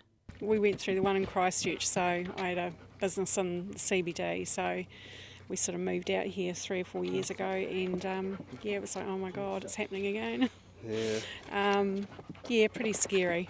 Even closer to the epicentre of the quake in Culverden, local Foursquare owner Andrew Whittleston had the job of cleaning up smashed bottles of red wine and other groceries thrown onto the floor this morning. Yeah, it was quite, it's hard to describe really. I've heard people say some earthquakes are like a truck driving into your house, and I think that probably sums that up pretty well. In the West Coast, power was cut to thousands of homes in the Bulla district, but the majority of power was restored by this afternoon. Back in Christchurch, by late morning, evacuation centres were starting to wind down, with the tsunami warning in the area being downgraded. Civil Defence Manager at Linwood College, Henry Jaswall, says the morning ran fairly smoothly, partly due to the experience Christchurch has with natural disasters. From a civil defence operational point of view, it's been quite successful. We opened around 2 o'clock and we had up to 435 people turn up to our civil defence centre today. Obviously now people are starting to leave here. It was quite hectic, but we have been here, done that before, luckily, thanks to the other earthquakes. The police are investigating 4 reported burglaries at homes in Canterbury, which appear to have occurred while people were evacuated. Matt Mill of New Brighton says his wife Melissa and their 4 children, including their wheelchair-bound daughter, returned home just after 6 this morning to find his work vehicle was missing and their house had been burgled. One thing that has gutted us the most is they took my daughter's hearing system. She's only just got it. Alicia's pretty upset knowing that someone's been through her house, through her bedroom, and taken her, even her necklaces and stuff that are worth something to her, but not much to anyone else. The 2010 and 2011 earthquakes had a devastating effect on Christchurch. However, minimal damage has been reported in the area following today's event.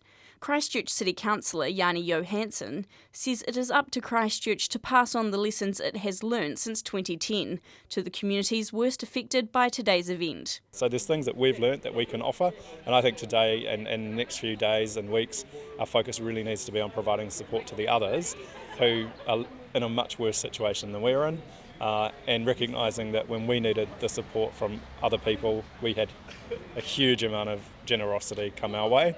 Mr Johansson says the Christchurch City Council should be giving advice around infrastructure timeframes, insurance and how to deal with central government. In Christchurch for Checkpoint, Maya Burry. Let's head south from Christchurch to Otago, where people on the coast there had a rough old night after being sent to higher ground following the quake. A state of emergency was declared in Dunedin for the first time in 36 years. There were evacuations in 10 communities. Here's our Otago Southland reporter, Lydia Anderson. First there was the quake and then the threat of waves that could wash over her house. Mathilde Arduk, who is in the coastal village of Aramoana on a working holiday from France, has never been through anything like it. Me, I never lived that kind of situation. I was so stressed, and you imagine the worst when it's like that. And also the fireman alarm came to wake up everybody, and it's very stressful because you're like, oh my God, and you don't know when it's gonna happen. So you're like, what? Is it now? And we was looking for the cat, and we want to save everybody. You really panic. Ms. Arduk says her father rang from France, panicking as soon as he heard the news. Her housemate Shelley Brill says she didn't know anything about the quake until Civil Defence upgraded the threat of tsunami, and she was woken at 3:30 a.m. and told to leave. I slept through the earthquake, but yeah, my dad rang, and he'd been rung by his neighbour, and someone had come and woken him up, and the fire department we heard in the background just as he was talking to us. So yeah, I got all the pets in the car, went and woke my grandparents up, which I'm sure they appreciated. Yeah. Up and down the coast, hundreds of people jumped in their cars and headed for the hills.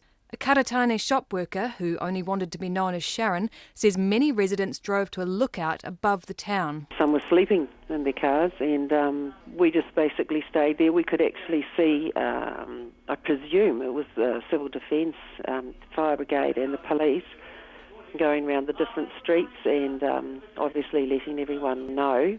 We could see all that from up there, and yeah, just more and more cars kept arriving. Further south in the Catlins town of Punawea, Glenn Maxwell from the local motor camp says his guests were given a rude awakening before heading to the Ōwaka Community Centre. We blow an air horn first just to give everyone a warning that there's something going on, and after blowing an air horn, went down and woke each one of them up individually and informed them where to go. However, in the Dunedin seaside suburb of Brighton, not all residents realised that sirens signalled an emergency. Saddle Hill Community Board chairperson Scott Wetherall says a number of people thought it was a routine fire drill. Because the Brighton Fire guys are going to a reasonable number of calls nowadays, people are kind of tuned off to a certain extent of the fire alarm going off, so it decreases any sort of potential urgency. So we just need to look at that and how that might look in the future. The state of emergency declared was unusual for Dunedin. One wasn't even called during last year's flood of 1,200 properties. But Otago's new Civil Defence Controller Chris Hawker says he wanted to be on the safe side. In any of these cases, we take a very cautious approach. I would much prefer to apologise for digging people out of their houses than attending their funerals. With major aftershocks still occurring, Civil Defence is still on standby and warning people to stay alert in case the situation changes again. In Dunedin for Checkpoint, Lydia Anderson. If you just tuned in, you're with a special edition at Checkpoint from 4 till 7 today, looking at the earthquake and its aftermath. The earthquake's caused turmoil for families as schools and early childhood centres closed in much of the Lower North Island and Upper South Island. Some secondary schools in Wellington, Nelson and Marlborough had to close and cancel NCEA exam sittings because they could not confirm their buildings were safe. The Qualifications Authority postponed today's 2 scholarship exams, but some schools did not get the message in time. Our education correspondent John Gerritsen filed this report. Wellington teen Asha Barr reckons she only got 3 hours sleep last night, so she had mixed feelings about the cancellation of her Level 1 science exam today.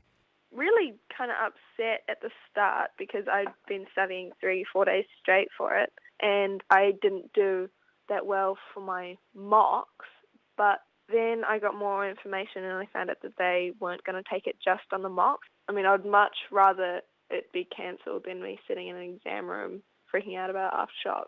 Students who don't sit their NCEA exams or who think their performance was impaired by last night's quakes can get what's called a derived grade based on the work they've already done this year. That's no comfort for Year 12 student Jethro Jones-Long. He doesn't think his derived grade for Level 2 Classics will be terribly good. I'll get a much better grade, I think, for the real exam. I've got a lot more exams coming up. I guess the best thing would just be to move past it, but it's still a bummer. Nelson teenager Max Meffin missed 2 exams today and he's a bit nervous about the rest of the week. Yeah, it's quite concerning considering that the exams could be stopped for a long length of time maybe, and maybe more exams could be cancelled. These parents from Wellington and Nelson had mixed views on today's cancellations. I'd like to, just see that it was postponed. I don't see why they can't do that. Maybe make it on Saturday. I think Coco would have been perfectly fine to sit at the exam today, but it's a good idea to postpone it. Our biggest concern is that the process of being cautious about the state of these exam venues, that could drag on for days. But Katrina Casey from the Education Ministry says further disruption is unlikely. She says 44 of the 97 secondary schools in Wellington, Canterbury and Nelson Marlborough were closed today, but most should reopen tomorrow. We're expecting at this stage that by far the majority, if not all of the schools in Wellington and also Christchurch and a little bit further north will be open tomorrow for exams. They may not have all their buildings open, but we're working with the schools to make sure that they have good, safe facilities. Katrina Casey says the ministry has less information about schools in Nelson Marlborough, especially near Kaikoura. St Patrick's College was one of the few schools in central Wellington to open for NCEA exams. The principal, Neil Swindells, says students were told to come along if they felt up to it, and some even came from other schools. NZQA should have moved the exams. It's been a bit of a mess because we've had all sorts of kids from other schools turning up wanting to do their exams with us. And while we've allowed some of them, because they give you some extra papers, we had more than we could cope with, so we've had to turn quite a few away from other schools. And that's sort of been quite messy to deal with really this morning. Derived grades are not possible for scholarship exams, and that prompted the Qualifications Authority to postpone the two scheduled for today. But Patrick Walsh, the principal at John Paul College in Rotorua, says his school didn't get the message in time. We had a number of students that began exams today, including two students that were sitting scholarship history, when we got notification that they ought to stop doing that, and we would be advised later on what would happen in relation to those two students. Patrick Walsh says his students did an hour and a half of the exam, and other schools had a similar experience. NZQA says that means it will have to offer an entirely new scholarship history exam. For Checkpoint, John Gerritsen.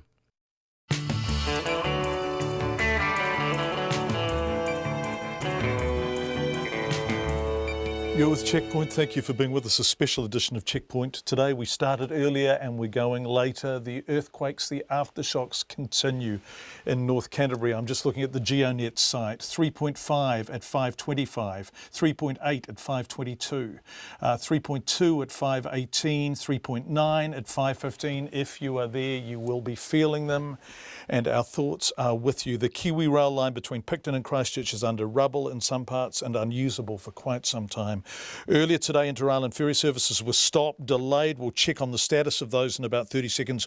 All trains on the North Island main trunk line south of Palmerston North and in the entire South Island have been cancelled until further notice. We're joined now by Todd Moyle, Kiwi Rail's Group General Manager of Network Services. Thanks for being with us, Todd.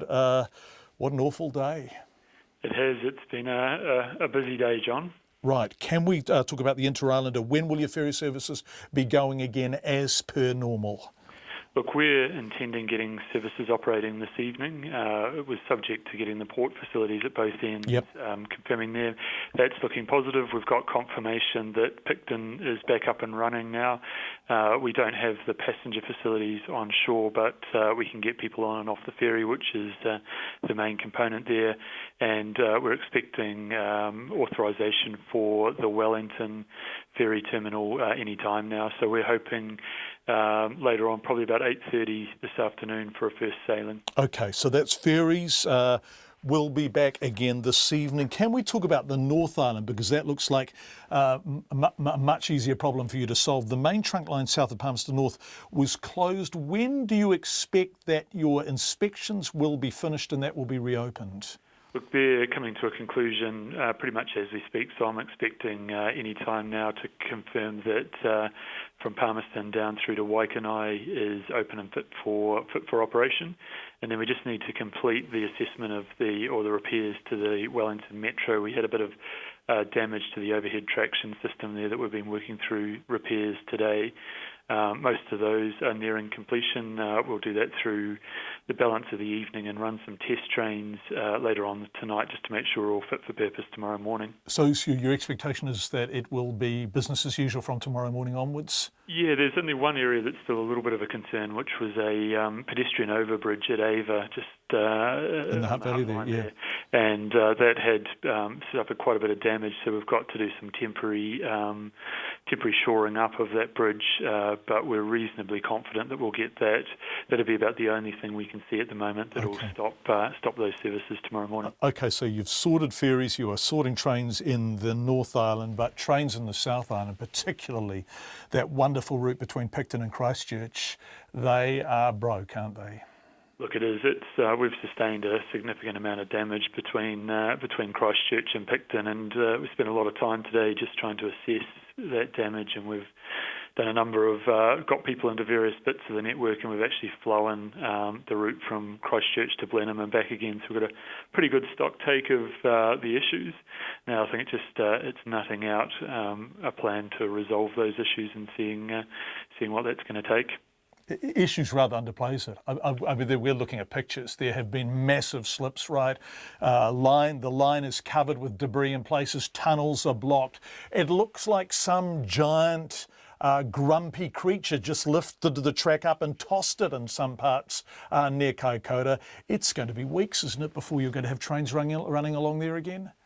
It'll be a reasonably substantial period of time. We don't know exactly at this point, but it's amazing when you get down and get it well planned and get some options in place there and get people focused. There'll be a lot of attention there, and considering a lot of our line does go adjacent to the State Highway 1 through most of that coastline there as well. So we'll work quite closely with NZTA and look at what options we've got to get that open. Probably some of our bigger concerns are the bridges actually up through there. We're probably not quite as visual as some of those slips, but we've got to get in and repair all of the embankments and that in those bridges. That does take time. Todd, just before you go, and just quickly, there does appear on the face of it to be a freight train stuck between two slips. Obviously the driver was okay, but we are seeing correctly there's just a freight train stuck, is there? Well, look, whenever we have an earthquake, and we've had some in the South Island over the last few years, as soon as we're notified of it, we stop all. Stop the train. Okay, that's what we're seeing there. Yep. He was stopped there. He's the train driver has secured the train, and then we've actually used a helicopter to go in there and take him out. And once we get the network back and operational again, we'll go and recover that train. Thank you so much. Todd Moyle, Kiwi Rail's Group General Manager on Network Services. So train and ferry services to be back business as usual within the next 12 or so hours. But South Island Rail a long, long, long way away from being normal. Let's go to business news now. Jonathan Mitchell is joining us live from the Wellington newsroom. Jonathan, can you update us on how the various markets have reacted to what's happened today? Yes, John. Well, essentially, infrastructure stocks were the ones to gain on the market today. Essentially, there's an expectation that the likes of construction and infrastructure activity will boost these. Fletcher Building was up 4% at the close, and even Metro Performance Glass, that had quite a strong day too and finished up 1%. We've essentially had the all clear from the listed property companies. That's the like of corporate buildings in Wellington around the country, as well as supermarkets, that their buildings are okay. Those shares were up at the close. On the other side, though, there is Tower Insurance. Now, that's had another blow today. Their shares were down 7%. You might remember a couple of months ago it put out some profit guidance, expecting its profit to be down to $16 million. That was due to Canterbury earthquake claims, a rise in Canterbury earthquake claims. It was putting more aside to cover those, as well as new claims and growth in legal action. So the market's taken today's earthquake as really an indication that Tower will have to come out with some more profit guidance, and it will be affected by today's quake. Right, the big picture, of course, is what the dollar did. What did it do, the Kiwi? It fell in pretty much early trading. That's not unusual in times of natural disaster, but it did fall against the US to under 71 US cents. Did rise around lunchtime, but it's come back down, hovering around just under 71 US cents. It fell across the board, really, across all the major trading currencies. It has come back a bit, though, and it's hovering around 71 US cents and 94 Australian. John. Jonathan Mitchell, thank you so much with Business News Live from Wellington. I believe we have a caller on line one, as they say on Talkback Radio, and it's the Prime Minister. Are you there, Prime Minister? Hi, John. How are you? Yeah, good. I'm good. But the more interesting question is, how are you? Because you have seen the damage, and you are beginning, I expect, to get some assessment of both the human toll and the cost to the country. What is it like, what you have seen? Pretty horrendous, actually, for the people of Kaikoura. If you think about, firstly, there are short, medium and long-term issues that we're going to need to deal with. There's 600 people at the welfare centre there, about 1,200 tourists we think trapped in there, no entry in or out of Kaikoura. Now, the issue here is we're deploying military assets. Canterbury will go down. We've got 3 NH-90 helicopters. We're flying in and out, and we'll be flying some fixed-wing King Airs because that's the only thing that can land at the airport.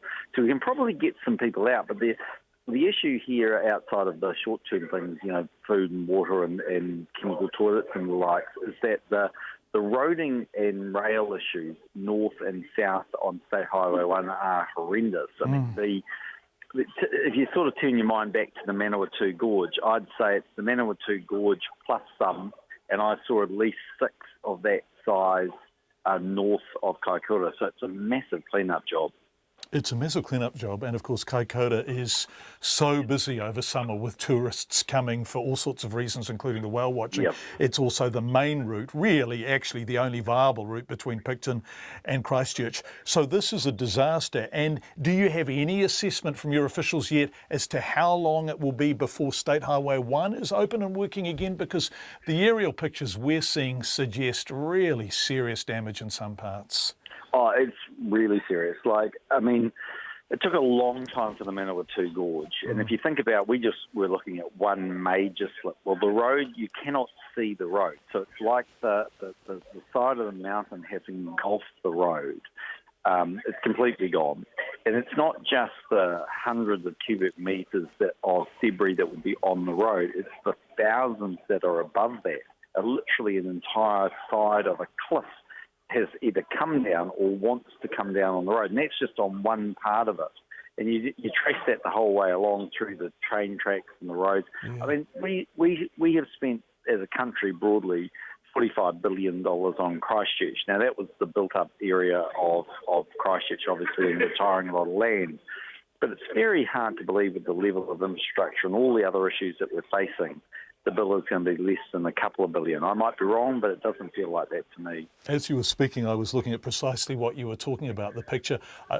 So State Highway 1 really has become part of a cliff, hasn't it, in some parts? And so not only do you have to clear the road without really endangering the people working on it because of the risk from above, but then you have to minimise the risk of future falls in precisely the same areas. So this is a huge job of work. Prime Minister, you talked about the Canterbury before. Is that able to go into the little port at Kaikoura there and actually remove people, is it?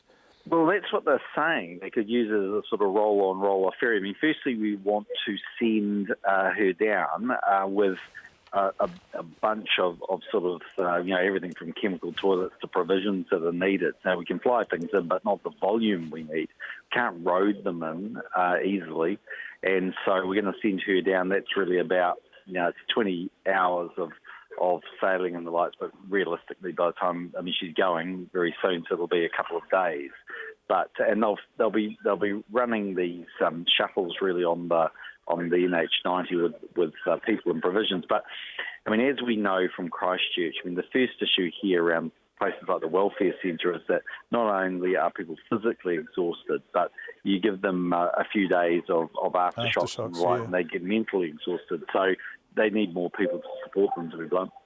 Prime Minister, I can hear you at the airport and you've probably got a flight to get onto. One last question. I guess it's around psychological reassurance and the sense of management, of a hierarchy within which the buck stops to get stuff done as fast as possible, and for there to be a sense that stuff is getting done. In other words, how are you going to create a leadership team around this to ensure that what needs to be done happens as quickly as possible?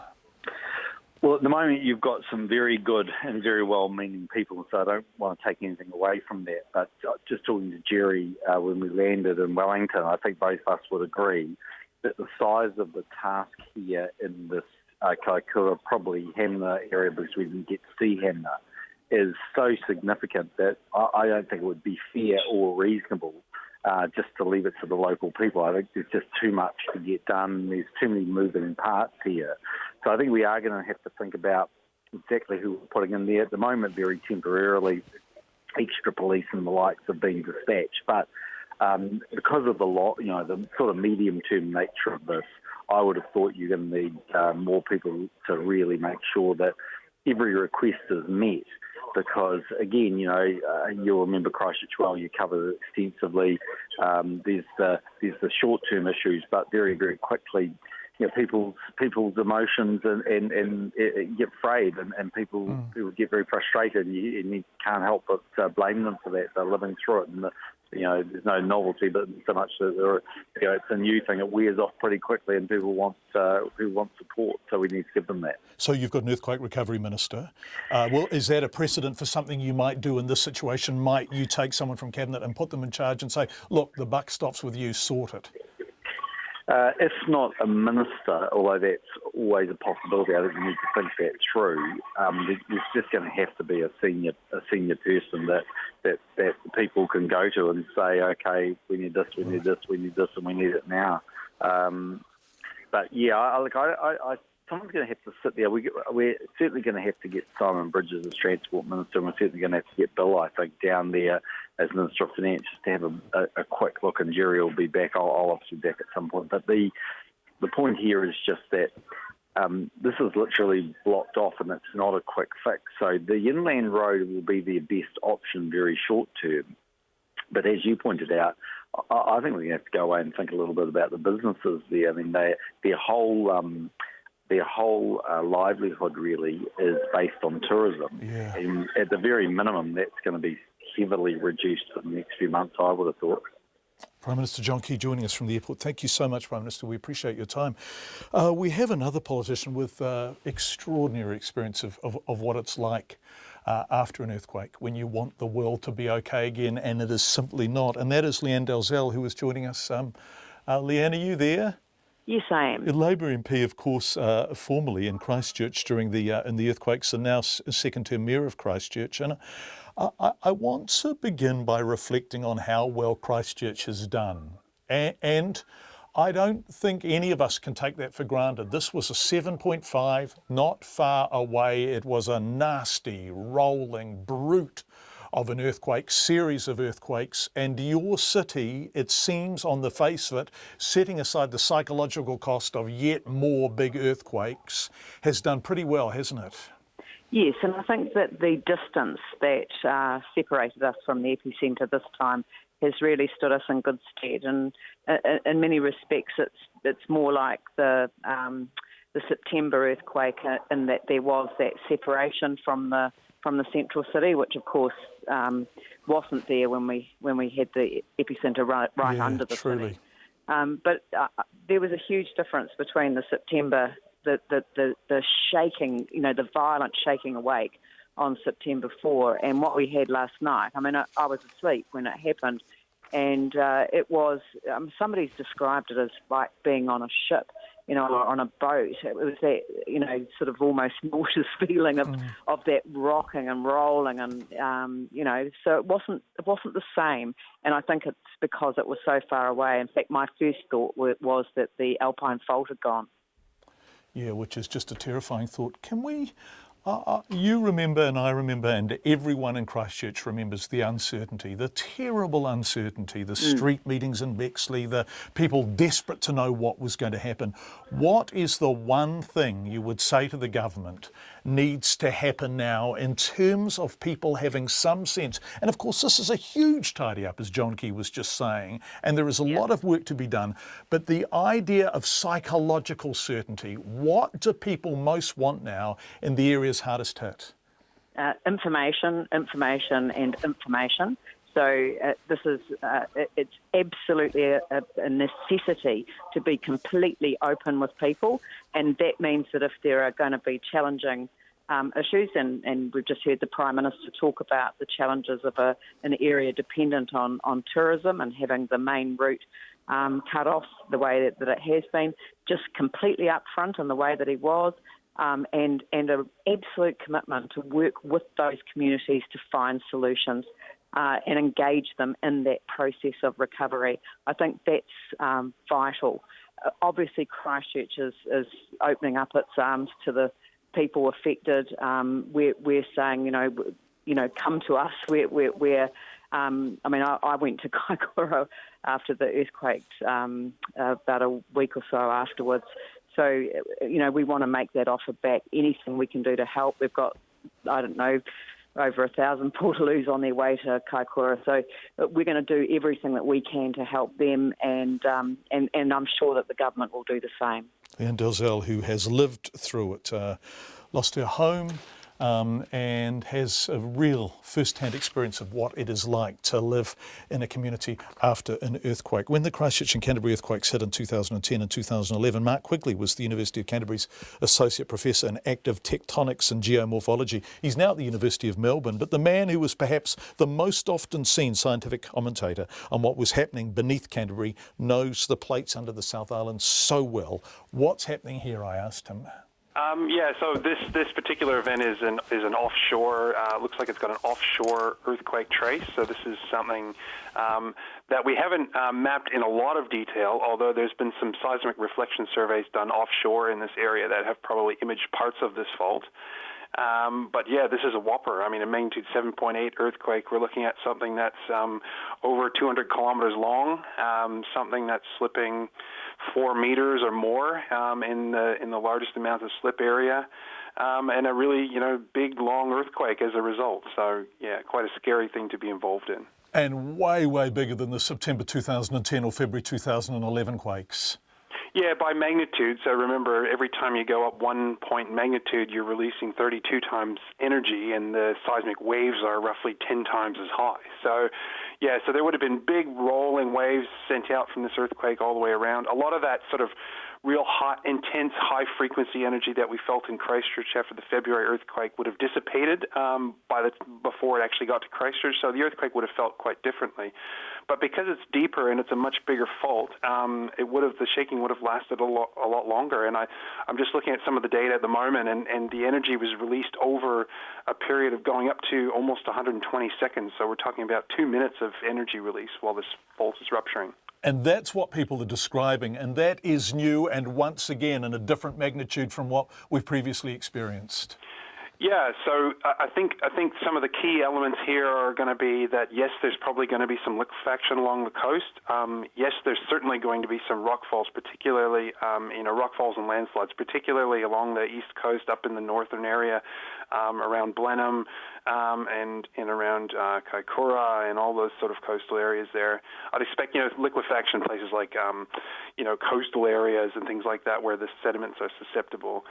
And lots of aftershocks, of course, right? Because when we have a magnitude 7.8 earthquake, which is what the USGS is reporting it at the moment, we're expecting several magnitude 6s, and for each magnitude 6, we're expecting 10 magnitude 5s. So let's say we get four or five magnitude 6 aftershocks from here. That's 40 or 50 magnitude 5s in the region, and they'll be spread out all over the place. So there'll be lots of local effects again. Lots of earthquakes feel like they're quite close to you. Lots of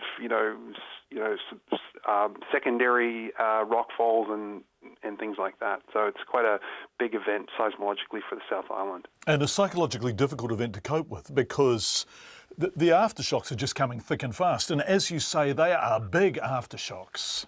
Yeah, and let's not, of course, just focus on people in the Wellington and Christchurch areas, but the main amount of slip and the biggest amount of energy released from this earthquake is along that east coastal area that's actually already been affected by several big earthquakes in the last little while, and in the Seddon area and Lake Grasmere area and things like that. So for those people, it'll be really quite traumatic, I would imagine. And the earthquake seismologically is quite interesting because I would expect that there will be a little bit of coastal uplift as well. So I think some of the East Coast, in addition to having a little bit of tsunami activity, the East Coast might actually lift upwards a little bit as a result of this earthquake because it gets a little bit closer to North America, the eastern coast of the South Island. Can you explain that? Can you elaborate on that? When you say lift up, are we talking onshore, offshore, the whole area, and what kind of lift are you thinking we might see?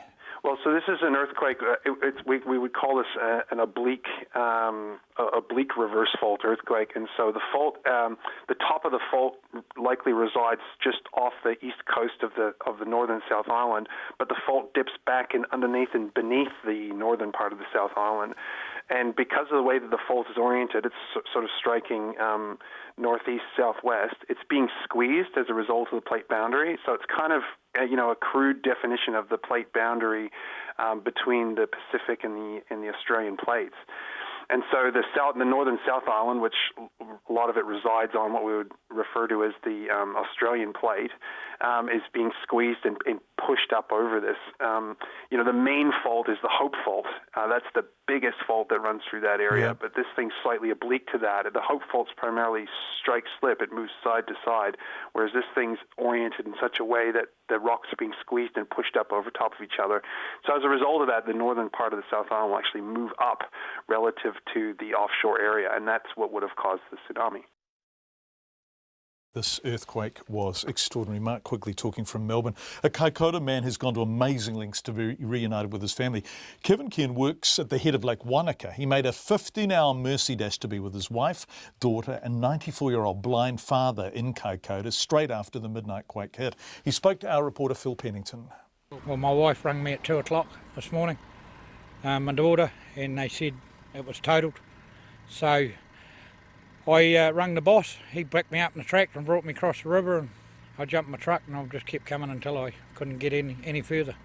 So you got as far as about Lyford Lodge? Yeah. Well, actually the house there? Yeah. Did you know those people? Yeah. Okay. So but I drove up the riverbed, you see, because I couldn't get further up the road, so I went up the riverbed. Oh, tell me about that, driving up the riverbed. Well, you have to go fast or you sink. What are you driving? Oh, a short wheelbase Land Cruiser with a dog trailer on. And even then you couldn't get through? Oh, I got through the riverbed, but no, next slip stopped me completely. Right there by Hughes, just above there. And then there's more. And Hughes just said to me he'd jack up a ride, and he's looking after my dogs. And that's what country people do, they look after everybody else. And that was the front lawn of the guy, back lawn that we landed on. What was his name? It's Hugh Northcote, the Wellsback Station. Wellsback Station? Yep. And his house is a bit of a mess. Oh yeah, mate, he's a top guy, but look at the state of everything around him. Yet he still gives a shirt off his back. And he was there with a wee baby? Was that him with a wee baby? No, that was a staff member. Yeah, but I mean, Stu just takes them into his circle, Everybody gets looked after. And now you're here. Now we've made the dash with the helicopter that we flew in on. And you're going where exactly? Going back into the township, or just in the rural bit, to where my family are. And I don't know what I'm going to strike. And that's your wife? And daughter. Wife and daughter. And my father's here somewhere as well, and my mother-in-law and father-in-law. They're accounted for. I don't know where my father is, but someone will be looking after him. He's been looked after? Yeah, he will be. How old is he? Because you're not 94. there. Your father's 94? Yeah. You haven't talked to him? No, he's deaf and blind, mate. Is he the main reason you've made this mercy dash, is it? No, my wife and daughter, and him, here. All three. They're my family, that's all I've got. It was a pretty amazing interview. Phil Pennington, they're my family, it's all I've got. A man who spent 15 hours getting from Wanaka to Kaikoura. Let's go now to meteorologist Georgina Griffiths, who we are very fond of on Checkpoint. And Georgina, we know you like to give us good news because that's the kind of person you are, but in fact the weather that is about to descend on the area hardest hit by this earthquake is adding insult to injury, isn't it? That's right. Mother Nature's not really playing fair, but no. I'd have to say she's got Wellington mostly in her sights. The Kaikoura coast not so bad. And Blenheim, if you're east of Blenheim, not so bad. So it is really focused around Wellington, but we can talk region by region. OK, let's start in Wellington because buildings are still closed there. A notification's just gone out that MFAT will not reopen tomorrow because checks are still being done, loose glass, uncertainty around the security of objects that aren't that well secured to the building. What sort of winds are coming through? Right, so the wind's really only just getting going. Looking for severe northwest gales to pick up tonight. Potential for gusts to 140 kilometres in the capital, which of course, not everyone will get one, but that's getting up there even for Wellington. Yeah. Winds ease off tomorrow afternoon, as does the rain. So the rain's just moved into Wellington. It's already pretty substantial. possibly heavy tomorrow ahead of that front. So, so got a sort of a 24 to 30 hour windy and rainy period for the capital.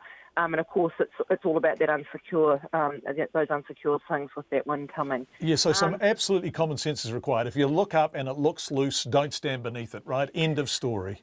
Yeah, poor old Wellingtonians have had a bit on their plate lately. Yeah, they have. Let's move into the area where the earthquake hit hardest. So that's along that northeastern coastline of the South Island. What's going to happen there?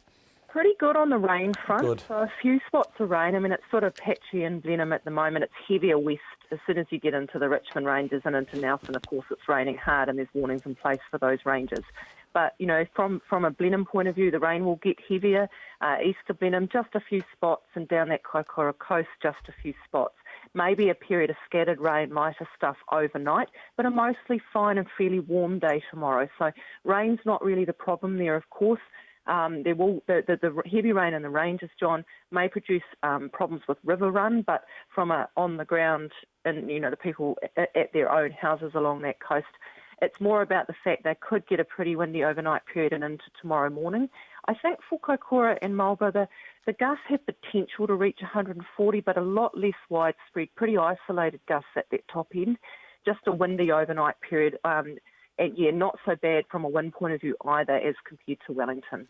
Georgina Griffiths from the Met Service. Thank you as always, Georgina. We appreciate your time and your expertise. We talked, of course, with Civil Defence before about the rafters who were on the Clarence River. That wall of water has gone down. Now, the rafters, we are told, are fine. So they have been seen and they are fine. The kayaks were also seen on the side of the river, and there was real concern about where the people in them were.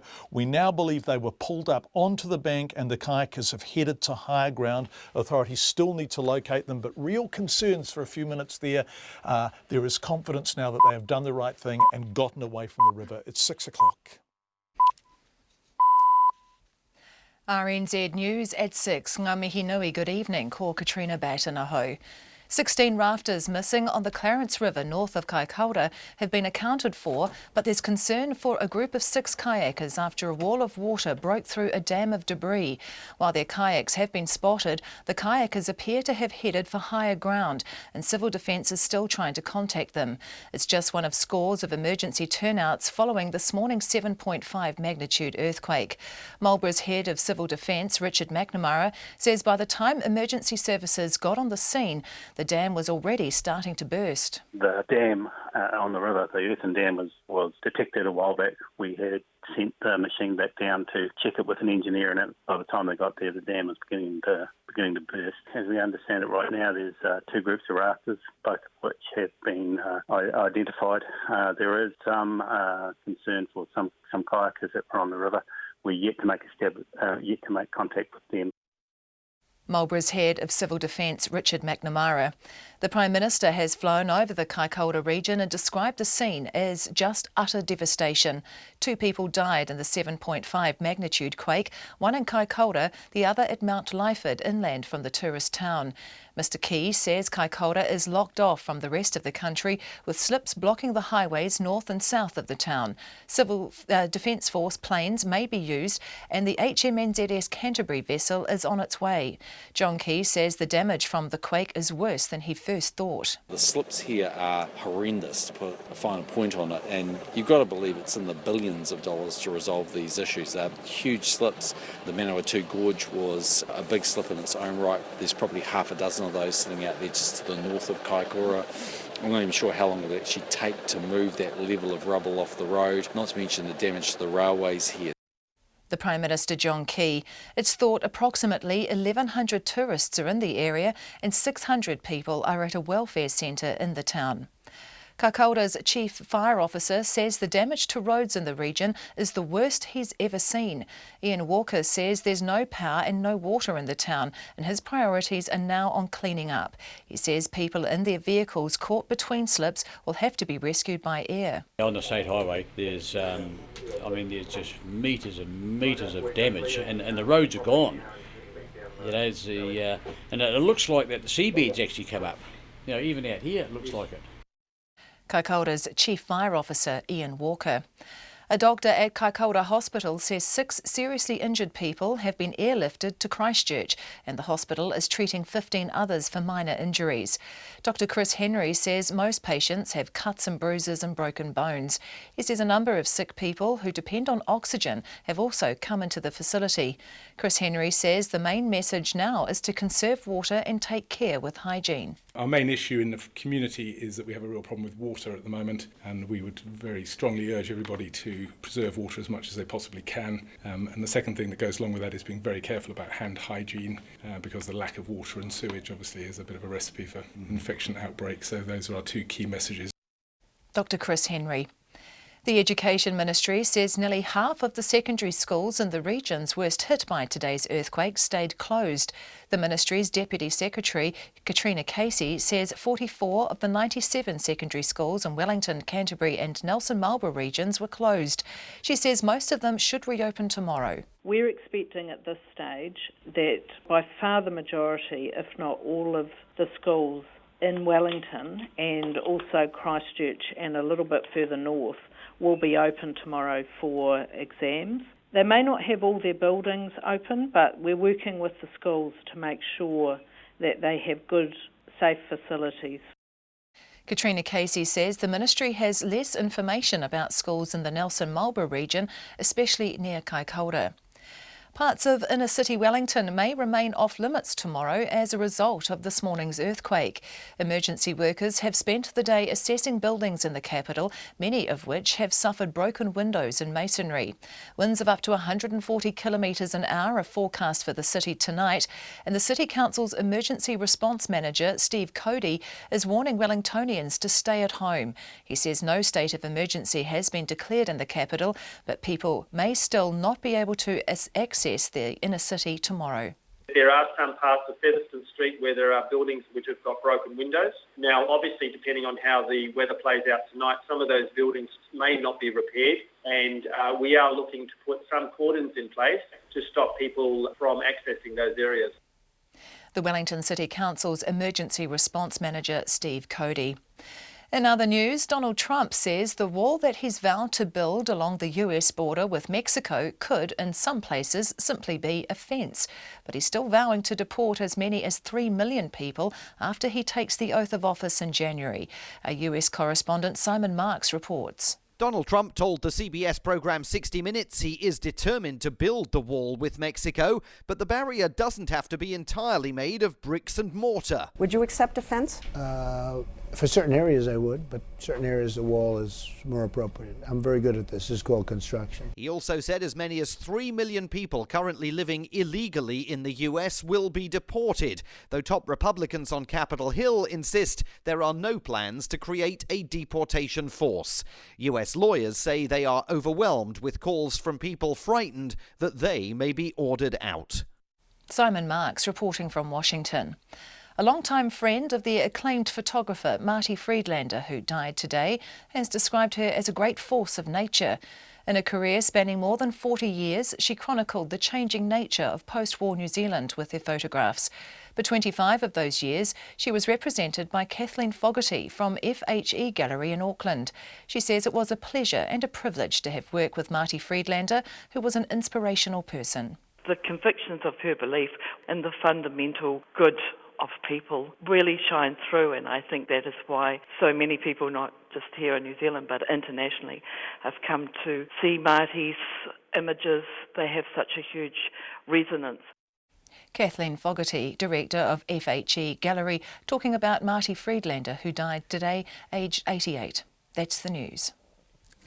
Whether it's the fortunes of the oil and gas industry or the dairy sector, you can't understand the New Zealand economy without understanding the provinces. The power of local. Being a regional correspondent means being on the ground when news happens, to share those stories from your region with the rest of the nation. Bringing local to the nation. I'm Robin Martin. I'm RNZ's Taranaki Whanganui regional correspondent. RNZ regional reporters and issues correspondents on RNZ National and at rnz.co.nz. Met Service weather through to midnight tomorrow. Gisborne and Hawke's Bay, cloudy and scattered rain developing this evening. The remainder of the North Island, also Nelson and Marlborough. Rain spreading east this afternoon and evening, heavy at times from the central North Island southwards. Rain easing to showers tomorrow afternoon. Northwest gales in exposed places becoming severe in Wellington, Wairarapa and Marlborough this evening, easing tomorrow afternoon. From Buller to Westland, rain with heavy falls and thunderstorms from this evening, easing to showers tomorrow morning. Rain returning about Fiordland tomorrow evening.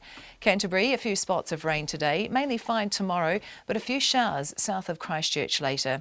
Otago and Southland, a few showers, possibly heavy and thundery inland tomorrow afternoon and evening. The Chatham Islands, rain developing overnight, gale northerlies. It's 6:08 and you're listening to Checkpoint. Thanks, Katrina. We spoke just before the 6 o'clock news to the Prime Minister, who has had an aerial survey of the area most damaged by the earthquake. He has a sense that the bill will run into the billions. His first figure was 2 billion, possibly more than that, and so much work to be done. Perhaps the area hardest hit is Kaikoura because it is such a bustling little tourist town. Tourism is such an employer there, with the whale watching, the crayfish, the beautiful scenery.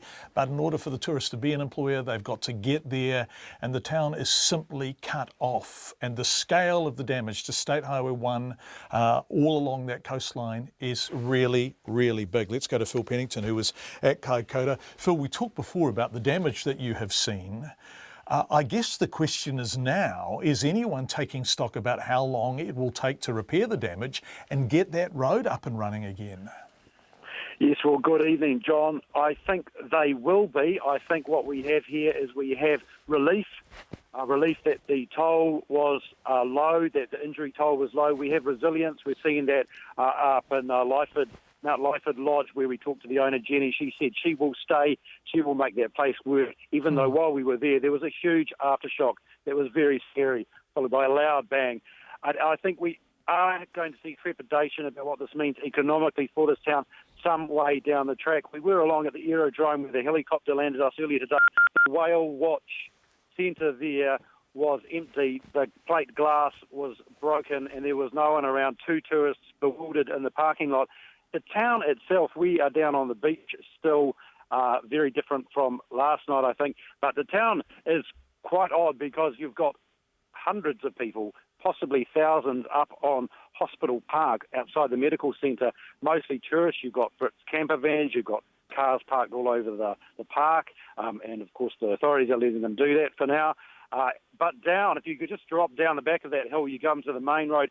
And when I was down there, there was basically no one there. A group of young people, there are boarded up shops, there is some emergency tape, there is some plywood and windows. I didn't see a lot of structural damage, but a group of teenagers were able to drive simply up the wrong side of the main road and park as they were looking into the broken pub there.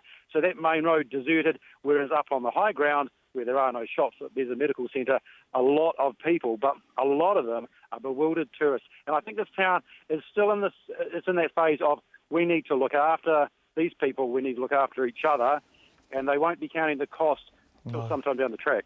Phil Pennington live from Kaikoura, and if you were listening to the radio after the earthquake happened and at about 1 or 2 in the morning, you think you heard Phil Pennington in central Wellington reporting from Featherston Street, the damage there. You're right, Phil has been going for about 18 hours now and doing an extraordinary job. Let's go to the MP for the Kaikoura Electorate, although we do have some very good news from the Clarence River before we go there. The group of kayakers who were thought to be missing on the Clarence River are safe. So let's clarify all of this, because this has all been unfolding throughout the program this afternoon. We've been on air since 4 o'clock, by the way, if you've just tuned in. So there were rafters missing on the river. They have been found. Kayakers missing on the river. They had been found. And concerningly, their kayaks were seen, but it does appear that they pulled them off the water and made their way to highland. They are well above the danger area. That is very good news, and we'd like to thank the Marlborough District Council for reporting that immediately. Kayakers found safe is the headline on the email we have just received. Let's go to the MP for the Kaikoura Electorate, which runs all the way up that northeastern coastline of the South Island. This is the area hardest hit by the earthquake. Stuart Smith, who's joining us for the second time this evening. Stuart, welcome back. We appreciate you coming back. We spoke to the Prime Minister about the scale of the damage to State Highway 1, and this is a huge job now to reconnect Kaikoura with the world, isn't it? Yes, and it's unlikely to be connected first off by via Highway 1. It's likely to be the inland road that because they're going to put all their effort into that road because they can get it open more quickly, they believe. So that's the first thing, and that will at least get access to and from Kaikoura. But the State Highway 1 is the major link from the North Island to the South Island. Going through the Lewis Pass adds the best part of a couple of hours to a trip at least. So that's from Picton to Christchurch. So we do need to get Highway 1 open as quickly as possible. It's such a bustling little town, particularly over summer, although because of the whale watching, the tourism at all times. What reports are you getting out of there? What are people saying there? Well, I've spoken to a very concerned farmer this afternoon, dairy farmer, who's worried about diesel and the lack thereof, or and getting some more in there quickly. They're milking their cows using generators that are fueled by diesel, and of course they're burning their reserves up pretty quickly. So they can quite rightly concerned about that and wanting to get that up and running. He asked me when the road would be open again, and I said, look, Highway 1 is going to be weeks, not days, might even be more. The inland road, we're not sure. There's some engineering assessments that will need to be done on one of the bridges anyway. These things are sort of developing, but at the moment they've just got to keep going, and we just need some fuel for those generators, and the fuel's just getting it in there. How do we do that? And so we've got to work through those things. Stuart Smith, the MP for the Kaikoura Electorate, joining us for the second time on Checkpoint this evening. Thank you so much, Stuart. It's 6:15. 500 residents from Kaikoura have sought refuge at Ngāi Tahu's Takahanga Marae, fleeing damage and uncertainty of today's quake and aftershocks that began in the early hours of this morning. We should say not just residents either. A lot of these people are tourists, visitors who have found themselves there at this extraordinary time. Today, representatives from the iwi's Christchurch headquarters visited the area to support its whānau. Joining me now is the iwi's kai whakahaere, Sir Mark Solomon. Sir Mark, lovely to have you with us on Checkpoint. I'm sorry it's in these circumstances. What can you tell us about what's going on in Kaikoura, particularly at the marae there? We've had people on the marae since about 12:30 this morning. Takahanga is a civil defence welfare centre, and over 500 have registered so far. So they have food, we have gas cookers, we don't have power, we don't have water, we don't have sewage. But you have kindness and you have hospitality, right? So you are taking all comers in. If there is anyone who is trapped in Kaikoura and wants to go there, they are welcome. Yes, they are. Which is a wonderful thing. Let's talk about what an extraordinary reinvention that community has seen. And I don't think you can overstate the extent to which the whale watching operation and Ngāi Tahu's business interests have led this. It has been such a phenomenal success story. And going into summer and the tourist high season, you just desperately need those roads to be reopened, don't you? We do, but by the look of it, John, I agree with your previous speaker. What we're hearing is that the northern side could be weeks before it's fully opened. Yeah, we are looking at pictures of State Highway 1 and entire cliffs are over the road, and you have to clear them and then make sure there aren't new falls from the instability left behind, right? Yes, definitely. Like I come from the southern end of the Kaikoura coastline, and the Oaro Bridge is basically snapped. Gosh. These tough times lie ahead, don't they? They do. It'll take a long time, and I think you're going to have, like we did in Christchurch, you'll get lots of aftershocks for quite some time. So no, it is going to be quite a scary time for the residents of Kaikoura. Sir Mark Solomon, thank you so much. Sir Mark Solomon is the kai whakahaere for Ngāi Tahu. Ngāi Tahu runs so many of the businesses in the town, and they have been a phenomenal success story. But in order for the businesses to be a success story, they need the tourists, and the tourists just can't get in, or, as it stands at the moment, out. Throughout the program tonight, we've talked to people who live near the epicentre. Richard Rutherford is a farmer and horse breeder. He's in Parnassus, population somewhere below 1,000 people, a small town that State Highway 1 passes through between Kaikoura and Cheviot. He has 2 residences on his farm, one of them seriously damaged. The quake was just unbelievable. It was sort of like being in a biscuit tin with rocks in it. It was just roaring. And when I went outside, 5 minutes after 20 seconds into the quake, the animals outside were just screaming, the lambs and the cattle and things, it was like weaning time. It was just unbelievable, the scaredness of the animals. That's just quite... Richard, you're a horse breeder, right? A well-known horse breeder. So where were your horses at the time? They were in the stables. And how did they react to this event? They went mad, but they haven't hurt themselves, so that's the main thing. So they went mad, did they? What were they doing?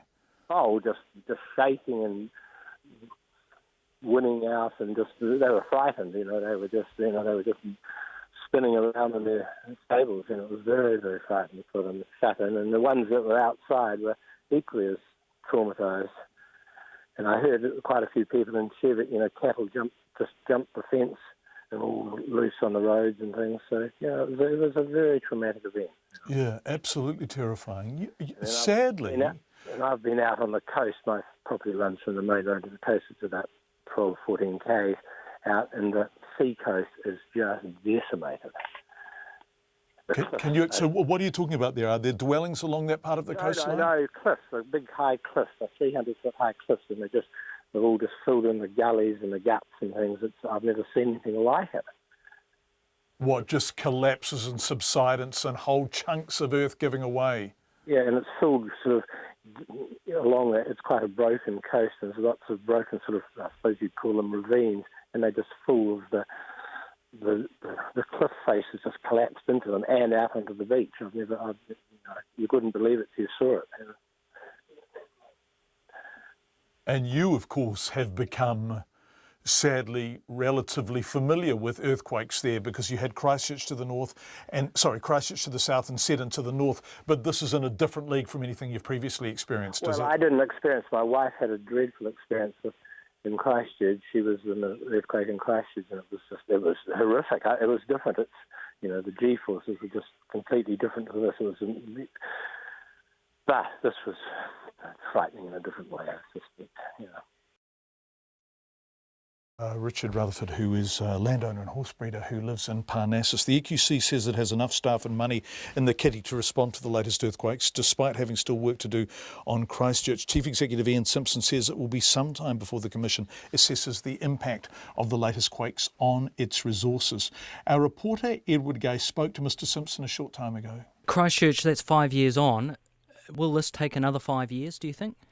Well, let's find out how big it is first. So, as we sit here today, we've received about 630 claims, and people do have 3 months to get their claims in. So we'll want to understand, the true scale of it, and then we can apply the lessons that we've learned from Canterbury.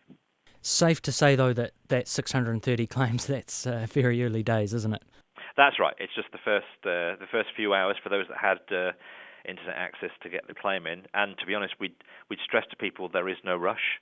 You do have 3 months. Just, look after yourself, look after your family and neighbours. Take photographs if you can, but then you've got some time to get the claim in. You've seen the pictures, Ian. I mean, how big do you think this will be? Again, very early, and I'm just seeing the same sorts of pictures that you are. Gut feel is, it isn't under a major urban centre like the Canterbury earthquakes were, so that will be useful. However, obviously the shaking was far more broadly felt. So those two factors may offset. We'll just have to wait and see a few more weeks to see how the claims come in. We've had assurances from the politicians that there is enough money in the kitty. Can you confirm that? Oh, yeah, absolutely. So EQC has about $4.7 billion of reinsurance. We still have some other financial resources, but at the end of the day, we have access to a Crown guarantee. So there are no circumstances under which EQC can't pay its claims. Thank you. In terms of a dollar figure, I know it's early days, but can you put us in a ballpark? Honestly, I really couldn't. It's just way too early. It's going to depend on not just the number of claims, but the spread of the damage as well, and it really is too early to start forecasting that sort of number. How many staff do you have on the ground? How is that working? So currently EQC has just under 900 staff in the organisation. But also, what we've learned from the February earthquake this year in Canterbury, so February 2016, is that if we spend a little bit of time planning and understanding the event, we can get a lot of work done really quickly over the phone with customers without needing to get high-vis vests all over the place. So again, we'll just take a wee while to understand the spread of the damage, and then we'll make sure we get an appropriate response that's based on the lessons from the past few years. One thing we learned from the early earthquakes is that if we go charging in, not as well prepared as we might be, it can be counterproductive. So we want to leave enough space for the emergency services and others to do what they need to do. We can do a bit of planning and then come up with a far better joined-up response. Is it fair to expect people to wait 5 years in order to get their homes sorted out? Well, I guess the Canterbury earthquakes, that's one of the largest insurance losses from a natural disaster anywhere in the world. EQC's fixing of 67,000 homes we think is one of the biggest construction projects ever undertaken in New Zealand. And, those things take time. So we're really pleased we're now at the end of that process. We've only got about 50 first-time repairs to complete. And we've learnt lessons from that. And once we understand the scale of this event, then we'll be applying those lessons. That's Ian Simpson talking to our reporter Edward Gay. Today's severe earthquakes have put the Prime Minister's travel plans on hold. John Key was to leave tomorrow with a trade mission to Argentina before travelling to Peru for APEC. The Buenos Aires leg has been postponed and Mr Key's attendance at the annual get-together of Asia-Pacific leaders is up in the air. Our economics correspondent Patrick O'Mara reports. Trade was expected to dominate the Prime Minister's week with trips to Argentina and Peru. But John Key says it's clear where his priorities lie following today's massive shakes. Earthquakes have a way of really sapping the confidence of individuals, and you can understand that completely. I mean, people are terrified by them, and we just want to give them a reassurance that we'll be putting everything into making sure we can put their lives back together again as quickly as we can. The quakes come at a time when Donald Trump's election as United States President is sending its own shockwaves. While the Prime Minister still intends going to APEC in Peru, the Trade Minister, Todd McClay, will definitely be there. Mr McClay says the US's future position on trade is likely to be the talk of Lima. Again, we're going to give Donald Trump time to settle his team. I think the US will show leadership in trade, but it's going to be, it's going to be some many months before they're fully settled there, and we've got to get a good feel for what the next steps may be. But New Zealand's Special Agricultural Trade Envoy Mike Peterson suggests APEC countries won't stand around waiting for the US. He says China will present the results of a feasibility study into creating a free trade area of the Asia-Pacific, or FTAP, covering all APEC's 21 members. With TPP appearing to fall off the table, all bets are off, and I think FTAP will certainly get a lot more attention. New Zealand has other irons in the fire, including the Asia-focused Regional Comprehensive Economic Partnership, or RCEP. While the government favoured TPP over others, Mr Peterson says beggars can't be choosers. We really can't afford to be out of any of these negotiations, and I guess that's one of the big risks we always run, is that some of these talks get concluded and New Zealand's not at the table. And that really takes away our competitive position in those markets. Trade boosters are hoping the incoming Trump administration will provide leadership on trade, rather than retreat behind barriers. The chief executive of the International Business Forum, Stephen Jacoby, says businesses will be forcefully extolling the virtues of trade openness to politicians at APEC. Certainly the members of the APEC Business Advisory Council will be in dialogue with the APEC economic leaders themselves, and we will be saying that we do not want the ground to be ceded to protectionism and inward-looking policies. We want, on the contrary, steps to be taken to advance our economies, to advance openness for the benefit of our citizens. But whether the current set of proposed free trade pacts will leave people better off remains vexed. While Mr Trump tapped a vein of anger among Americans who felt left behind, TPP has faced staunch opposition in a number of countries. If future free trade deals are to succeed, a new blueprint may be needed. For Checkpoint, Patrick O'Mara. There have been 4 aftershocks of above 3.5 in the past 7 minutes. The rattling is just not stopping there. Farmers in North Canterbury say the earthquake is another blow to a region which has battled drought and volatile lamb and dairy markets. Some dairy farmers are without power or generators and can't milk their cows, while others are cut off from milk tanker access and might have to dump milk. We heard the MP saying this before. They are desperate to get diesel in for those gens. RNZ's rural reporter Alexa Cook has more. There's no doubt it's been a tough year for North Canterbury, and Cheviot dairy farmer Nick Ensor says this earthquake is the icing on the cake. You know, on the top of 2 years of drought and pretty average prices, be it dairy or sheep and beef, it's a bit of a kick for the district. It's certainly going to put us back a few more notches locally anyway as a district. Quite an upheaval what we've been through. It's sort of quite unreal really that we've been through such a big quake, and it's just trying to keep things as normal as possible at the moment.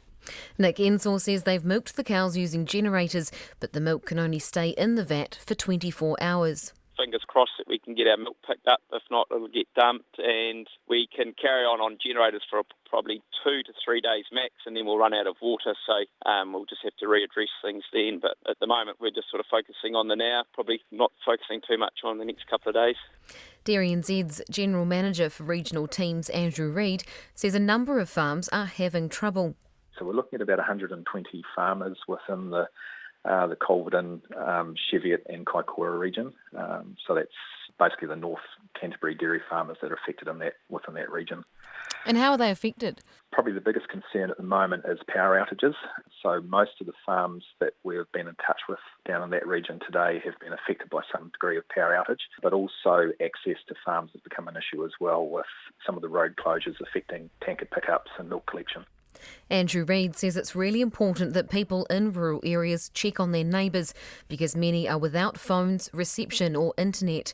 Melissa Slatterly and her family milk about 500 cows in Culverden, and she says their rotary cow platform came off its rollers.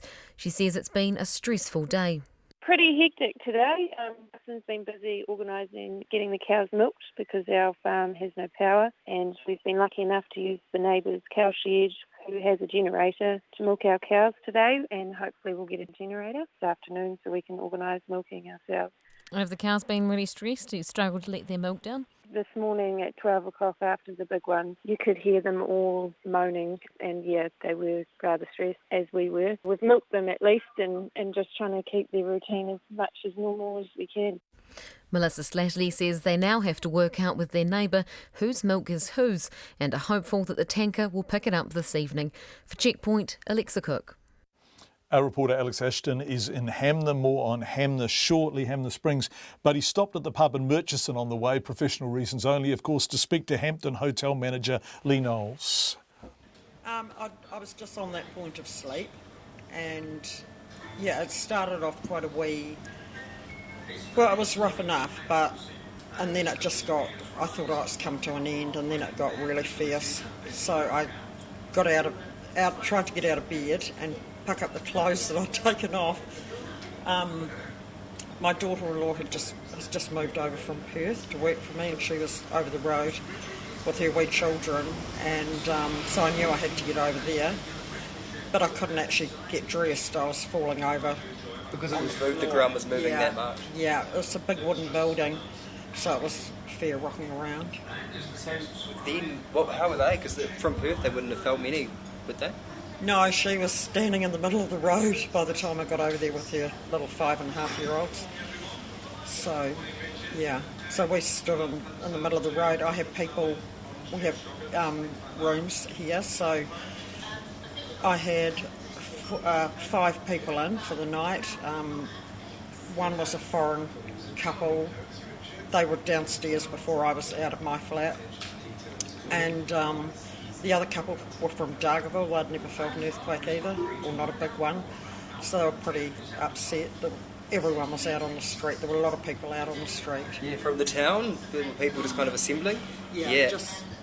Just moving outside to have a look and possibly feel a bit safer. Yeah. No, you don't have much in the way of damage, do you? You look to be okay so far? No, I came out this morning. These fridge doors were open and the cans and a few bottles on the ground. The Coca-Cola fridge, everything had fallen over in there.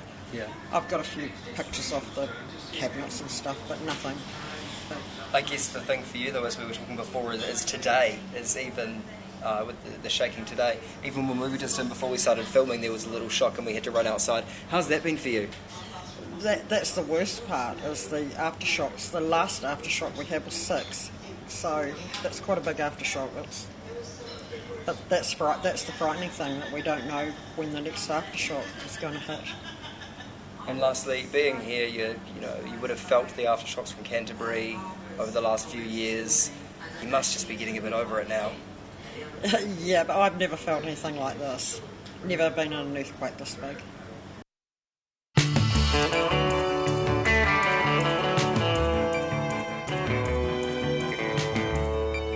You are with an extended edition of Checkpoint. Thank you for being with us. It's 6:32, 28 to 7. We've been on air since 4 o'clock and we are about to do our first non-earthquake news of the day. Marty Friedlander, the famous New Zealand photographer, has passed away. The All Blacks dominate the World Rugby Awards in London and US President-elect Donald Trump gives his first television interview since that election. All of that and more coming up. But before that, the 6:33 headlines with Katrina Batten. Which is all earthquake news, I'm afraid. A group of kayakers thought to be missing on the Clarence River north of Kaikoura are safe. The group were evacuated from the river earlier today and reported their whereabouts a short time ago. Residents living near the Clarence have been told to move to higher ground after a wall of water broke through a dam of debris. It's still not known how many people have been injured and how many buildings have been damaged by this morning's 7.5 magnitude quake. Civil Defence says it's collating the information and hopes to have an overall view of the damage soon. The Prime Minister has flown over the Kaikoura region and described the scene as utter devastation. He estimated the clean-up will run into hundreds of millions of dollars, and clearing the debris and blocked roads could take months. Mr Keys says people in Kaikoura are cut off from the rest of the country, with the only way in or out by water or by air. A doctor at Kaikoura Hospital says 6 seriously injured people have been airlifted to Christchurch, and the hospital is treating 15 others with minor injuries. The Transport Agency says it's too early to say how long it will take to fully assess damage to roads in the Upper South Island. State Highway 1 has reopened between Picton and Seddon. Further south, State Highway 7 remains closed from Waipara to Henma Springs and the Lewis Pass, but is expected to open tonight. The Education Ministry expects most of the 276 schools that stayed closed today will be open tomorrow. The schools in the Wellington, Canterbury and Nelson Marlborough regions included 44 secondary schools that couldn't offer today's 6 NCEA and 2 scholarship exams. Parts of inner city Wellington may remain off limits tomorrow as a result of this morning's earthquake. Emergency workers have spent the day assessing buildings in the capital, many of which have broken windows and masonry. Winds of up to 140 kilometres an hour are forecast for the city tonight and could add to the damage. Those are the headlines. I'll be back with more news at 7 o'clock. Thanks, Katrina. Just looking at the GeoNet website, and the earthquakes are happening and the aftershocks happening every 2 or 3 minutes. Many of them are weak or light now, but there have been 3 moderate quakes. That's measuring 4.1, 3.6 and 5 since 6:15. They just don't stop. Tributes are flowing for New Zealand photographer Marty Friedlander, who has passed away at the age of 88. In a career spanning more than 4 decades, she chronicled the changing nature of post-war New Zealand with her photographs that range from portraits of elderly Māori women, of artists and children, to shots of rows of state houses and flocks of sheep on country roads. Although Marty Friedlander's preference was for documentary photography, she did not see herself as a dispassionate observer, and there was a sense of personal involvement in her work. I spoke to Ms Friedlander's friend and dealer of 25 years, Kathleen Fogarty, who shared some of her cherished memories of Marty. When she came to New Zealand, she found it utterly terrifying, from the kind of the streets of London and the people and the culture and, you know, the daily art events, etc. And she came to New Zealand, and I think she found it truly to be very terrifying. And so she was like a stranger to traveller to a strange country. And in order to make sense of this country, and in order to understand us, you know, she picked up the camera and she photographed us. And I think that she saw all of our kind of joy and the pain of the ordinary, the serendipity of nature, the trips up, and as a friend has just been saying to me, the unmade up face or the bed or the table. I think she also saw things that we didn't realise were exceptional because they were so firmly part of us. And I'm thinking of the extraordinary work she did with Michael King in the 70s, taking photographs of mostly elderly Māori women, and they were absolutely arresting, and they elevated those women and their faces and their stories and their histories into a place that we hadn't given them previously in art or in what we might call high culture. Yeah, I think so much, and in so many cultures, things are observed in retrospect, I suppose, in a way. But her trip with Michael King, where they went and they photographed what they believed the last of the kuia with moko, either it be the chiselled one or applied in a different way. And so they travelled the country meeting these women. I just had this very interesting thing happen. We have a work up in the gallery at the moment by Nigel Swin. It's a very large image of a beautiful Maori guy who lives on the streets. His name is Tipene, and he's got this beautiful moko. And there's a couple of guys working outside on the street there, and they knocked on the door, and then they go like, is that bloke from Tūhoe? I'm from Tūhoe. And I said, well, come on in and give him a mihi. So he comes in and he mihis, and he goes, what a beautiful moko. And then he turns to me and he goes, my moko is on the inside. I speak my moko. And I thought, there you are, Marty. There you're giving me my masterclass again. I truly believe that, Marty had an internal moko when she photographed those women. And when we undertook the placing of it into Te Papa, I hung the woman, the kuia, all together. It was the first time that they'd ever actually been all together in one room. Marty came surging into the gallery, as she does, and she started with, no, Kathleen, I'm not sure and then she just stopped. And she just stopped and she looked around and just tears coming down her face. She said, I've never seen all of these women together and I can't believe how beautiful this is. So it was her moment also of kind of realising what she had done, a sense of going beyond herself, which Marty had in her as well.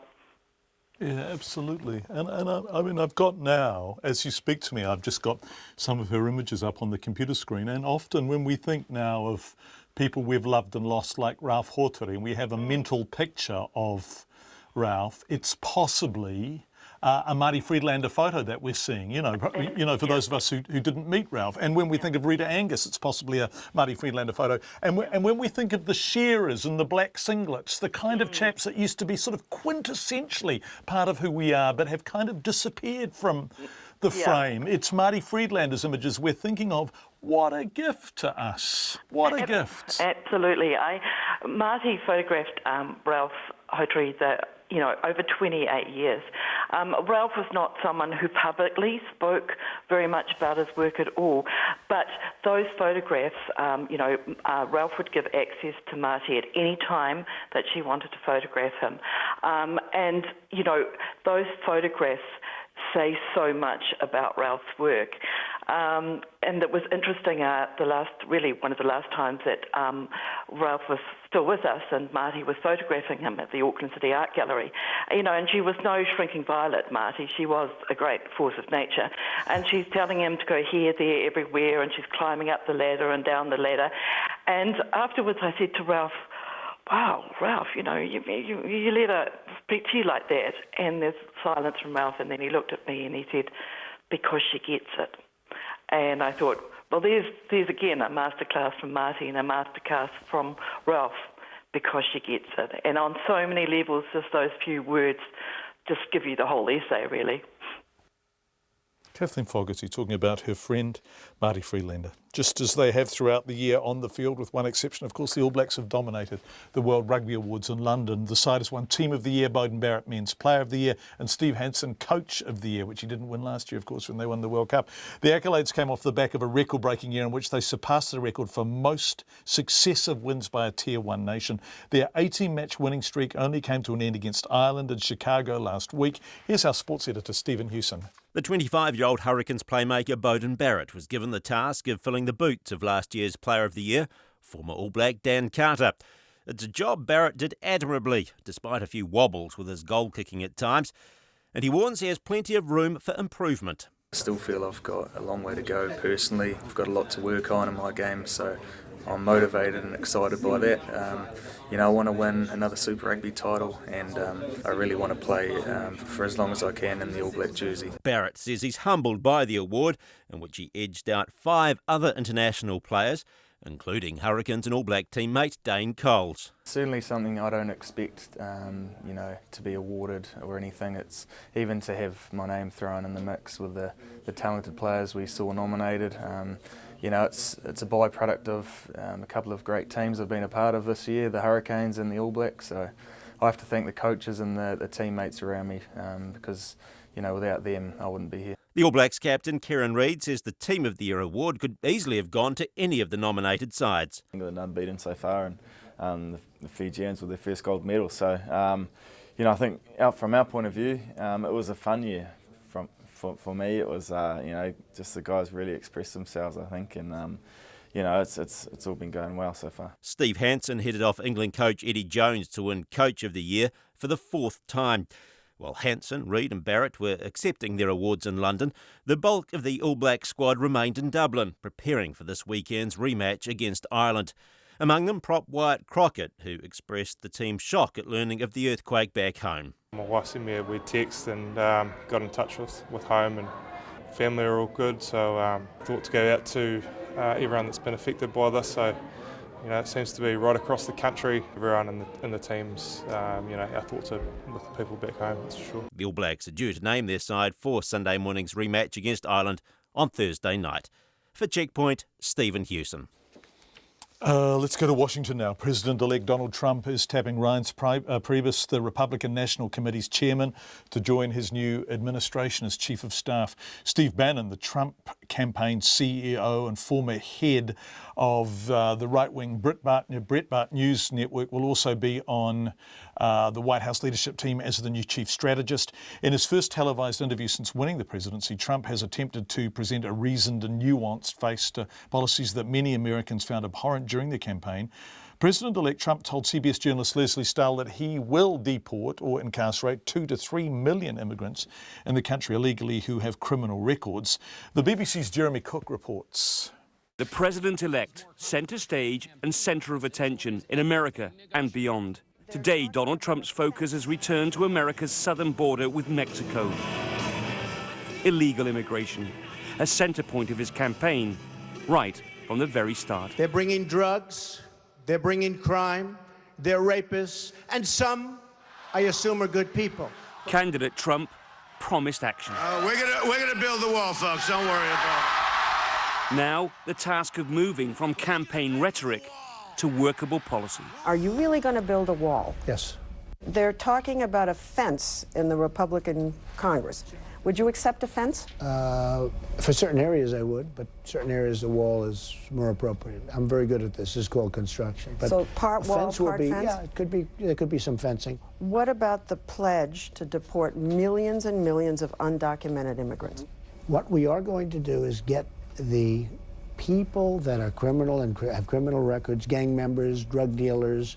We have a lot of these people, probably 2 million, it could even be 3 million. We're getting them out of our country or we're going to incarcerate. But we're getting them out of our country, they're here illegally.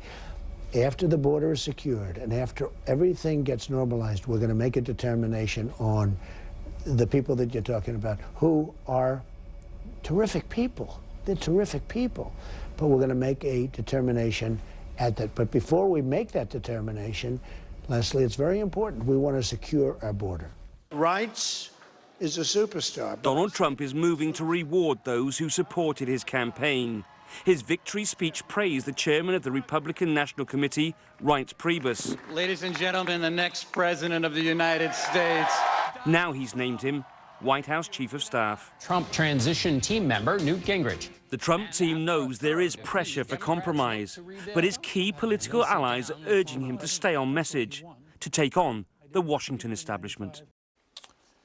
Right, that's the news of the day other than the earthquake. Let's return to the earthquake, which we have been covering, since it happened live on air when Vicky was reading the news in the Midnight News Bulletin.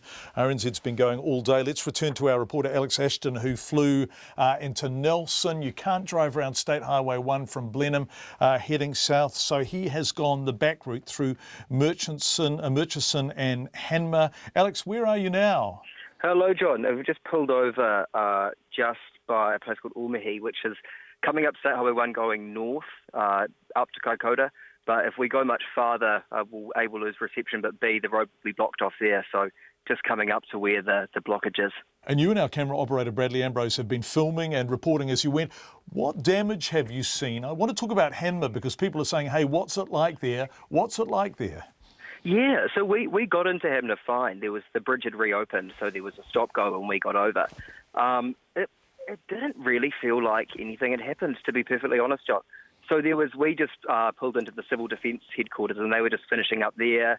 Schools reopening tomorrow. There was boiled water notice in place, but that was just precautionary.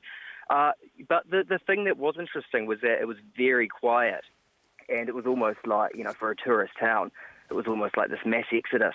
The other thing is that bridge that I just mentioned we came over, that's going to be closed from 8 p.m. tonight until 6 a.m. in the morning. So essentially, if you're in Hanmer, you can leave now, but overnight you'll be stuck in there. So, yeah, it doesn't, for the epicenter of what was an absolutely massive quake, it doesn't actually feel like that. And from what people are saying, it sounds like Kaikoura was the one that was really badly hit. Yes, in fact, as we've spoken to a couple of seismologists tonight, and they say the epicentre was in fact northeast, all along the coastline north of you, heading up towards Blenheim along State Highway 1 and out to sea. That was very much where the epicentre was. Have you felt aftershocks during your trip today? Because they're just constant, Alex. Yeah, I haven't actually felt that many. There was one, we were in Murchison and I was having a chat to the public in there, and she just pointed at the lights and they were swinging gently, and then she headed outside. But she said that was just happening all day, and you could just kind of see them looking at each other almost annoyed that it was still going on and just wanting it to stop so they could go about their business. Myself, I haven't felt a lot of them. I have been on the road most of the day though, John. So I'm sure they've been happening around me, and according to seismologists, they have been. Yeah, they have. In fact, there's been 3 in the last 2 minutes, all of them moderate, all of them above 4. So they are just constantly happening. Kaikoura, you simply can't get to it from north or south. So what are you and Bradley going to do now? I guess the plan is to make a plan. So we will park up somewhere and figure out. I mean, as somebody has been catching the program on and off out of reception, but as I say, it doesn't sound like days before the road into Kaikoura. At least that State Highway 1 is going to reopen. So it's a matter of figuring out how quickly that in-road will be opened as to whether we can make it in.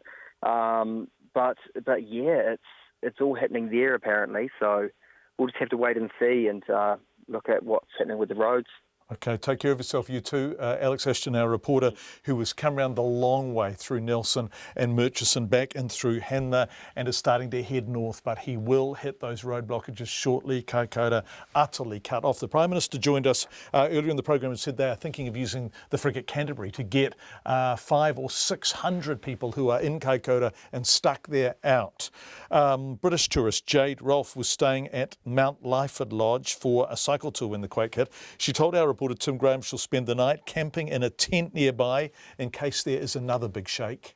It was really quick, and the lights went out really quickly, so it was really dark, and you could feel everything moving, but I don't really remember seeing anything. And we just dived under the bed and hid under there in the dark. But it felt like it went on for quite a long time. So we were talking to each other saying, what should we do? Should we try and get outside? And had you experienced anything like that before? No, because we live in the UK, so we're not used to earthquakes. But we remember seeing a poster in a motel room earlier on our trip that we thought said to get under cover. So that's why we got under the bed. And then when the worst shake stopped, we came outside. And I think this is the muster point for the village, the lodge. So gradually about 30 people came down here and we made a campfire and sat around it all night. The main quake felt really big. When we, inside the lodge, everything's all over the floor, everything's out of all the cupboards, the furniture's moved around, our bed moved probably a good couple of feet. 60 centimetres or something to the side while we were under it. And now you're outside in a tent. Why is that? Only because we think that the lodge was amazing. It doesn't seem to have any structural damage. And actually last night the owners were really great. They unlocked all the bunk rooms and motel rooms so we could go in and lay down if we wanted to. But we feel safer outside because our tent's not near any trees or buildings. So we think we're going to stop out here tonight.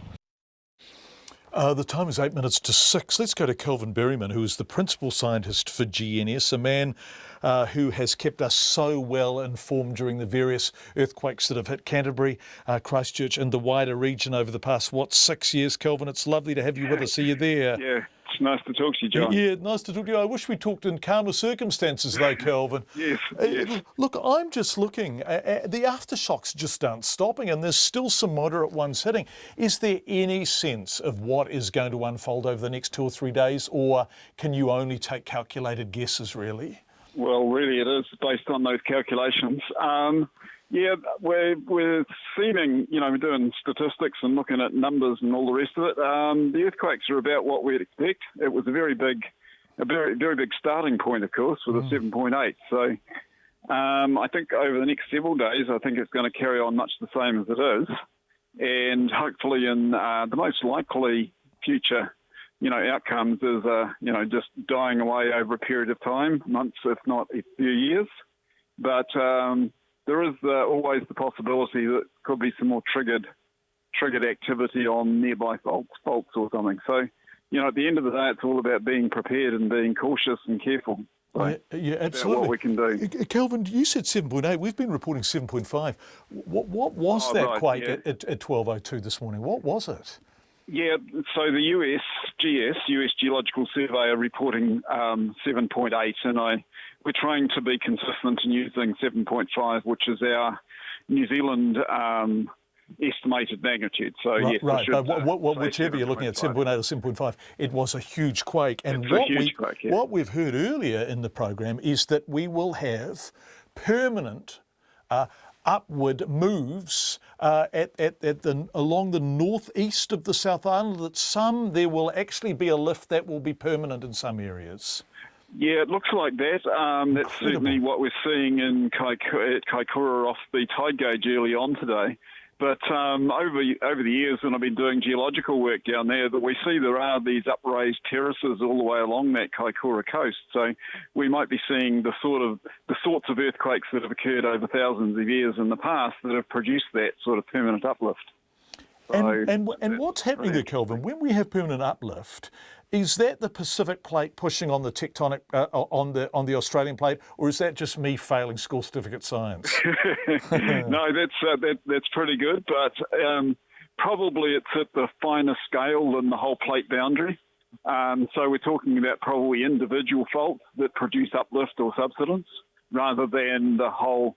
So there's many faults that make up the whole plate interaction between the two plates. So we're looking at one of those coupled pairs or something. And Kelvin, where were you this morning at 12:02? Did you feel it? Oh yes. I was in bed, but in bed in Wellington. Were you in Wellington, Kelvin? In Wellington, Wellington, just a bit north of Wellington. Yeah, and so there and thought about it for quite some time, and thought, well, yes, we're off to the office. You thought to yourself, that is a big one. Oh yes, yeah. The duration of it just went on for so long that it had to be a big one somewhere. Yeah, Kelvin Berryman, thanks, Kelvin. Can you give the people listening, particularly in the area, any reassurances, any soothing words about the size and frequency of aftershocks? No, we've lost him. I thanked him and he went, Kelvin Berryman, we get such good support out of GNS and all the scientists we talk to. They do great work and we do appreciate their time. It is 4 minutes to 7, 4 minutes until the end of our special edition of Checkpoint tonight. Ari Boyd is a Māori warden. After what she described as a terrifying night, she told our reporter Phil Pennington she's been helping all day outside the Kaikoura Medical Centre. So I'm just doing some voluntary work today, just to help the community. What happened last night? Can you describe how that was for you? Oh, it was terrible, absolute terrible. Like, I just screamed, and then my husband went to the toilet and I thought he collapsed, And I screamed out for my son to come and help me pick him up. And then I froze. And then my boy's like, we've got to get out, Mum. I couldn't move. Then I heard a car come out and I just ran. Just absolute petrified. And where did you run to?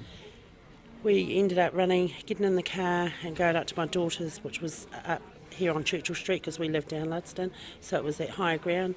We went over to her neighbours.